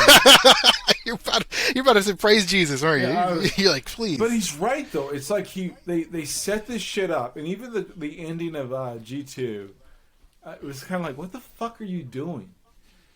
It wasn't cohesive at all. Yeah, my problem was if you're going to set up a character to be that, but like potentially a prince of the universe in essence, like run with do something with them more substantial on the big battle, and all they had him do is show up and get kicked in the balls twice. And I'm like, Star-Lord, why are you so depowered right now? Like they almost like they had to just write. He wrote him in there just to be there. He was OP with ego, and then like all that stuff went away. And it was just like, what the? It was like G2, maybe not. Well, like I was happy with G1, right? I was. Pepper Potts got more stardom in that last fight than he did. Yeah, I was happy with Guardians of the Galaxy 1. I was like, oh, that was a good movie. Not a big fan of the comic itself. The print never had anything that intrigued me. G2. Literally. What are you doing, Chris? Are you writing up a resignation letter? No. I was adding a note in here that we talked about who's worse, James Gunn or Zack Snyder, while also trying to pay attention to what Andre I'm just saying, like, Guardians of the Galaxy 2 made me not like Guardians of the Galaxy 1. I like, on one level, I understand that. I just, at the same time, I feel like I can look at both movies and say, was Guardians 2 everything I hoped it would be? No, but that doesn't make me feel like Guardians 1 was somehow less of a movie that I really enjoyed the first time through. Like, I'm struggling with that piece of it. But I'll sit in the middle. I would say I enjoyed both movies for what they are, but the second one missed a lot of marks. Okay. That had damaging effects for the other movies. Yeah, it was kind of like, hey, if you would have done like Guardians of the Galaxy 1, right? And said like, yo, I'm going to have fun with the movie. It's kind of like the opposite of Thor, right? Let's make it a serious movie. There's high stakes. And let's just turn it into a fucking buddy cop film. The third one. Because everybody wants to see that. Fuck you, I didn't want to see that. That's kind of how I feel about Guardians. Would you think that if Guardians of the Galaxy didn't make a second one, waited for the Infinity War saga to end, and then made the second one the chase to get Gamora, that would have been a better choice? That would have been a lot better move. But I get it. I understand. I can conceptualize what they're doing with their timeline. I got it. But it's like, if that's the case, then you have to draw back the directors from their own, like, to an extent, to their own, like, bent. I hear what you're saying, and I'm sure that there is an element of that. I just think that there's, at the same time, that pressure coming from the top down to say, you've got to hit X date. Like, Guardians 2 has to come out here. It's not a matter of when do you want Guardians 2 to come out. Which story do you want to tell? I'm not arguing that point. I'm saying don't degrade the content. Don't degrade what. But that's not. I'm saying that's. I don't think that is exclusively James Gunn's decision and or fault. That all of the blame lies with him. He's the biggest victim. But I'm saying that he's kind of doing what he's telling the story he feels like he can tell. This motherfucker got fired from Disney, and they brought him back because people were pissed. Because people enjoyed the fucking first movie so much, man. Like, people liked the first movie so much, they made a big fucking deal about bringing him back for the second one. And then everybody, except for you, apparently, who loved it, and then went and watched some other movie and went, somehow that decreases my opinion of the first movie I saw, even though it was made well before this one. I think what Andre is saying, I want to go be angry about this somewhere. They sold him on a concept he didn't know he would like with the first one, and then the second one didn't deliver. They didn't deliver. Yes. I get that. I mean, I come back to like Iron Man 2. No, I'm going to sit here and say that Iron Man 2 did not deliver what I wanted Iron Man 2 to deliver. But I still look at Iron Man 2 and go, I'll watch that. You're being an asshole because you're not expressing the fact that it didn't deliver. I'm saying, like, G2 No, messed up I G1. did just sit here and say I did not enjoy G2 as much. And I'm still sitting here saying that I don't think anybody appreciates Zack Snyder's cut of Justice League if you don't have the Joss Whedon version in order to compare it to. That's my point. Andre, what did you ask me? You understand what I'm saying. Like, I'm literally saying, like, he's saying the same thing about Iron Man 2. It's like, I'm just saying, like, I think G2 ruined G1. Because I'm not saying that Iron Man 2 made me go back and go, man, Iron Man 1 was a worse movie because they made the one with Mickey Rourke. I'm just saying what I'm saying. That's literally what you just said. But, asshole, I'm saying, like, I'm saying, like, yeah, if they would have done a better job with G2 and, like, figured out a way to make it better. Yeah, then the second movie would have been a better movie. I think they did the best they could with G2 as they could be given that time period, because it honestly, if you look at where all the movies came out of, it was thrown in there. Yes. It was kind of like, we know people want a second movie quick, but we don't want you to screw up the rest of the stuff we have built up. And they had to put them in a position so that Thor and Loki and Asgard could run into them out in the middle of nowhere. So it was very point A to point Z, but they didn't really line it well up in the middle. And that's okay. So I'm just saying I didn't fucking like it. That's all I'm saying. I'm like, I didn't fucking like it. Yeah, but my issue with it is that you're sitting here going back and like it's like you want to go back and re-edit your review of the first movie because you saw the second one. And my feeling is that that's bullshit. You can't sit here and say that the first movie was worse because they made the second one. I can't. Like, and I Beverly did. Hills Cop 1 is not worse because they made Beverly Hills Cop 3. Actually, it is. It's not. It's not. You just pretend like it didn't exist. No. Indiana Jones. No, Indiana Jones. No, fuck you. Indiana Jones And The Legend of the Crystal Skulls is a movie that was never made. That movie never got made. It does not exist. Fans pretend like there were only 3 fucking Indiana Jones films. That is a thing that happens. We don't acknowledge the fact that this 4th one exists because it just doesn't mesh with the rest of it. Okay, episode, clip title, and how do motherfuckers disagree about movies that are made? Nuclear fridge. That's what I'll call it, the nuclear free paradox. Oh, Don't God. even get me started on that. Oh, that is a name of this clip. Look, dude, I love you, bro. I do too. And I know. I can honestly this doesn't agree change. to this. I will say my opinion of you hasn't changed after Yeah, this I think episode. you're fucking wrong with this shit. No, I'm saying that like I had a very high opinion of you coming into this episode, and this bad episode is not going to make me go back and say, I guess Andre's just really a piece of shit after that. It's not a bad episode. It's just like you don't like the fact that I'm telling you, like you're Right, fucking and wrong. it wasn't a bad movie. It's just the fact that you didn't enjoy the story that they told. No, what I don't like is the fact that you can tell me that people pretend shit didn't happen. The shit happened. No, I'm telling you that The shit people do happened. that. Yeah, and they're wrong for that shit. But that was a completely different topic that had I nothing don't give to a do shit. with James Gunn and Zack Snyder. That was just me fucking winning the argument at the end there. You now did not you want to win fucking shit. piss all over it. Yes, I did. Joe, weigh in here. He's hugging Who won his the argument? Joe. In reference to who won the argument, Yeah. I think you both lost. You both said things that hurt each other. I'm You not both had hurt. good lines for certain No, things. I'm not hurt either. I mean, like, No, I'm talking about I'm talking about your positions. Like, think of you two like on a battle stage, and you're on blocks. You would hit one, he would hit the other, and now you're both on ground level, looking at each other. Well, fuck you. At the end of the day, we love this median. We love talking about We it, do. and we all have our own And things G2 we wish sucked. they did Like, differently. we should never made G2. But at the end of the day, they have our money, and they convinced us to buy more of it. yeah.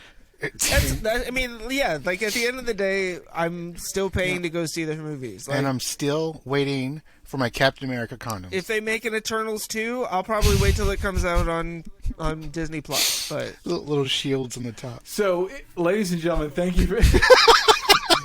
I'm glad my daughter wasn't on the end of this episode. I will say this: she like, would have totally been on my Woe side. is the person on the end of a Captain America condom. I will say this, like, and you know, Joe, I want to let you like say this in public. You're gonna shoot me. No. This is when you're gonna put me down like a dog. I think it's dope that, and I really think I appreciate and thank you, and Chris, the same thing. Like, people tell me all the time, hey, I really think it's dope how you're close to your kids. That's super. Is he giving us daddy praise? Yeah. Oh, sweet. Okay, I never had this before. Go. I really do like my family is super important to me. So it's and I don't fake it. That's what's important to me. So thank you for the kind words to my kids and Chris. Like, my daughter did think you were her brother for a second, and she did. Hey, Yeah, you guys I are would all just- about praising each I other. would just like to point out that I'm the reason that your daughter was even on this Yeah, podcast. you're right. Yeah, Because we were talking on the phone the other day, and like she gets in the car, and I'm like, "So when are you going to be on the podcast? Like, we've had your brother, like, so you should." Be. She was like, "Yeah, that's a really good point." And I was like, "Well, what are you doing next week?" Yeah, and I think family is super important. I think that as parents, dads and moms, hey, just include your kids in your life, right? Yeah. And give them the latitude to kind of be themselves, and you'd be surprised at what you get, right? And I really try to practice that principle with my children all the time. And believe me, they let me know when they don't agree with me. Yeah, As was we evident heard. tonight. Yeah, I mean, no need to. Yeah. That was great. I They're loved very it. adamant about being speaking their mind, but the rule is you can say whatever you want to say to anybody, but be respectful. So, hats off to my daughter, and it makes me proud to see that she understands those values and principles that we try to hold true in the Powell household. So, I think and believe that a lot of parents can do that. It's just that be courageous enough to let that play out, right? You don't like it every step of the way, but all of my kids are adults, and we can have pretty honest and truthful conversations like, at any given time of the day. So yeah, man, you need a segment just like the power punch. you and your kids just get in and just start dishing about stuff. No, it's in, like you said last week, and I don't know if you think I didn't pay attention. Like, I didn't have a good relationship with my parents growing up, right? And Chris made the point to say but you control that going forward, and he knows that I've made career decisions based on my family, and that starts with my wife and then my kids. Because those things are like my parents are divorced, and all those things that we all struggle through. Those things are super important to me, and how do I influence that? I can't influence it on a global level, but as far as like the people I impact, I can definitely share those things with them, right? And I'm like ride or die for my family. Like where I work, what I do, how much money I make or not make depends on my family. So I think those things, they're very attainable for everybody. So I don't say it. I try to live it as much as I can, if that makes sense. So so when you complimented him on his relationship with his son last week, I could tell it was very... Yeah. But I love my kids. I kiss my sons in public. It's really dope. Like, people are like, "What the hell's going on?" I'm like, "Nah, it's not a bird, man." I still remember the wedding. Was it like my dad? I think kissed me when we were doing pictures. Kissed me on the side of the head, and then you came over, and everybody was like, "Oh, you gonna kiss him?" And he's like, "All right." Yeah, he's my he's family, and those things are. I've also got a great picture of us salsa dancing together. Oh God, please let's not ever. But I'm super glad everybody joined us. My wife is gonna be like, "What is going on? You guys are doing 3-hour podcasts every fucking week." That foot massager, get it.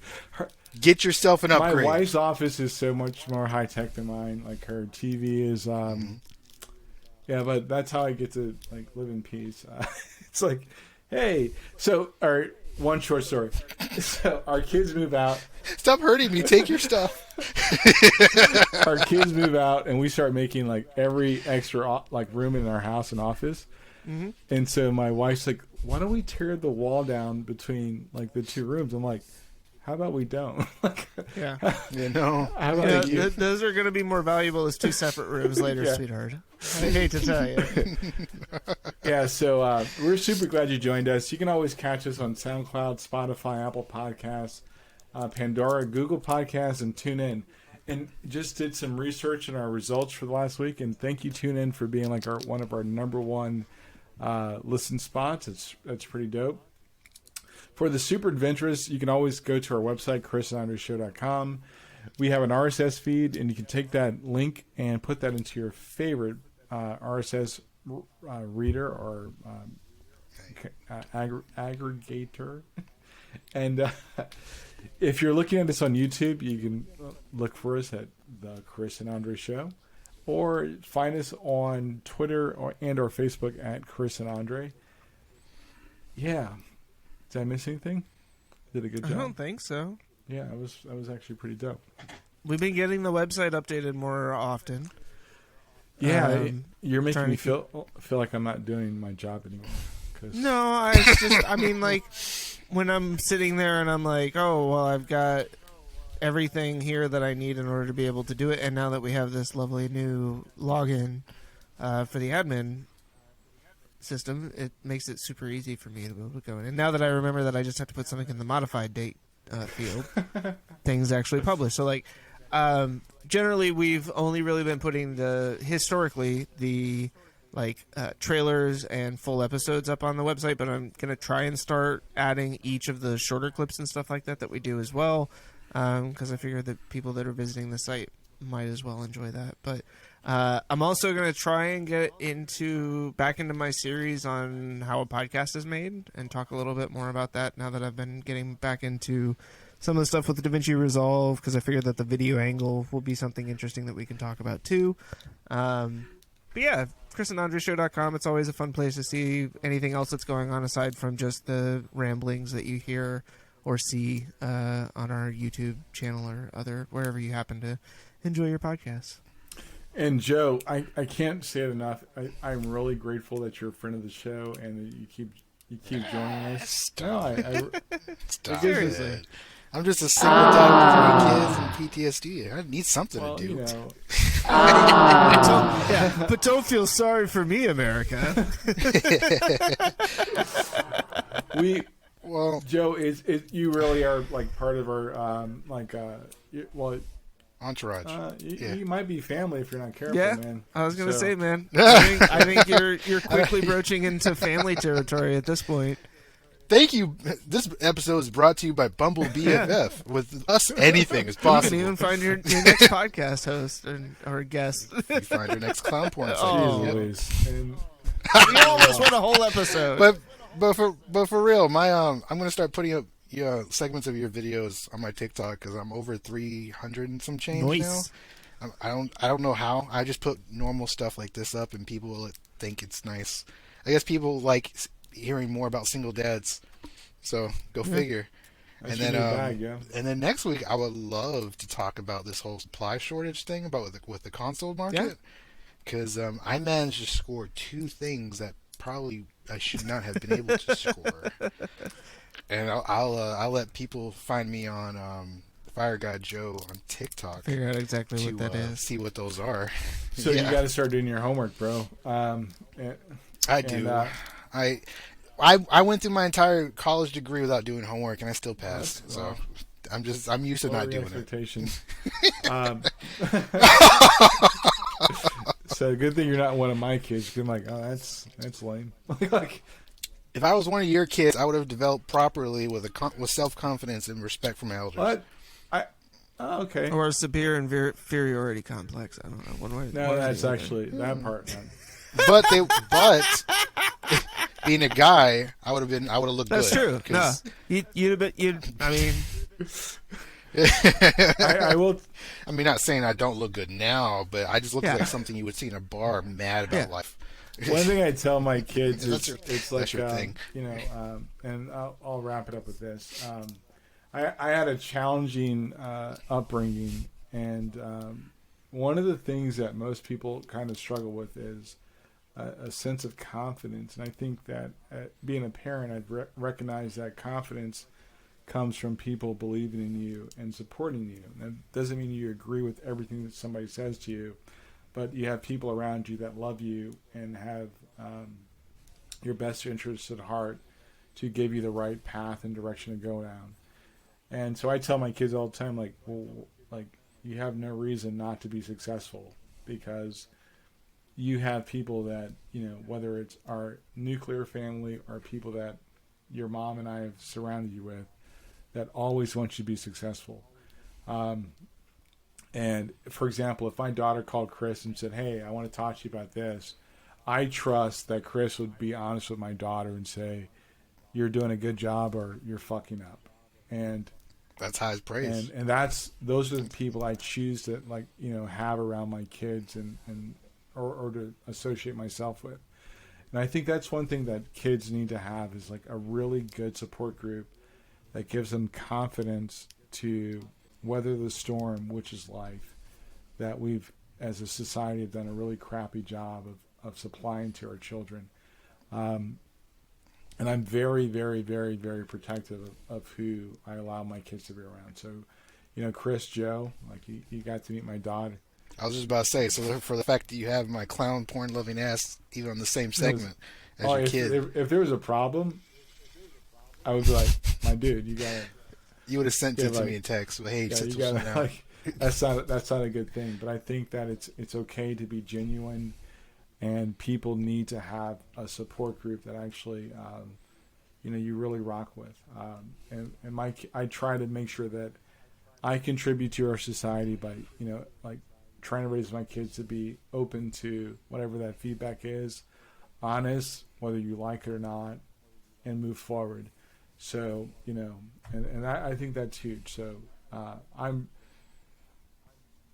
proud that I've actually had two of my children to hang out on our podcast, and we talk about the same things you would talk about at my kitchen table, and I'm not embarrassed. So, yeah. When's the next one going to show? I got 5, yeah, so I can.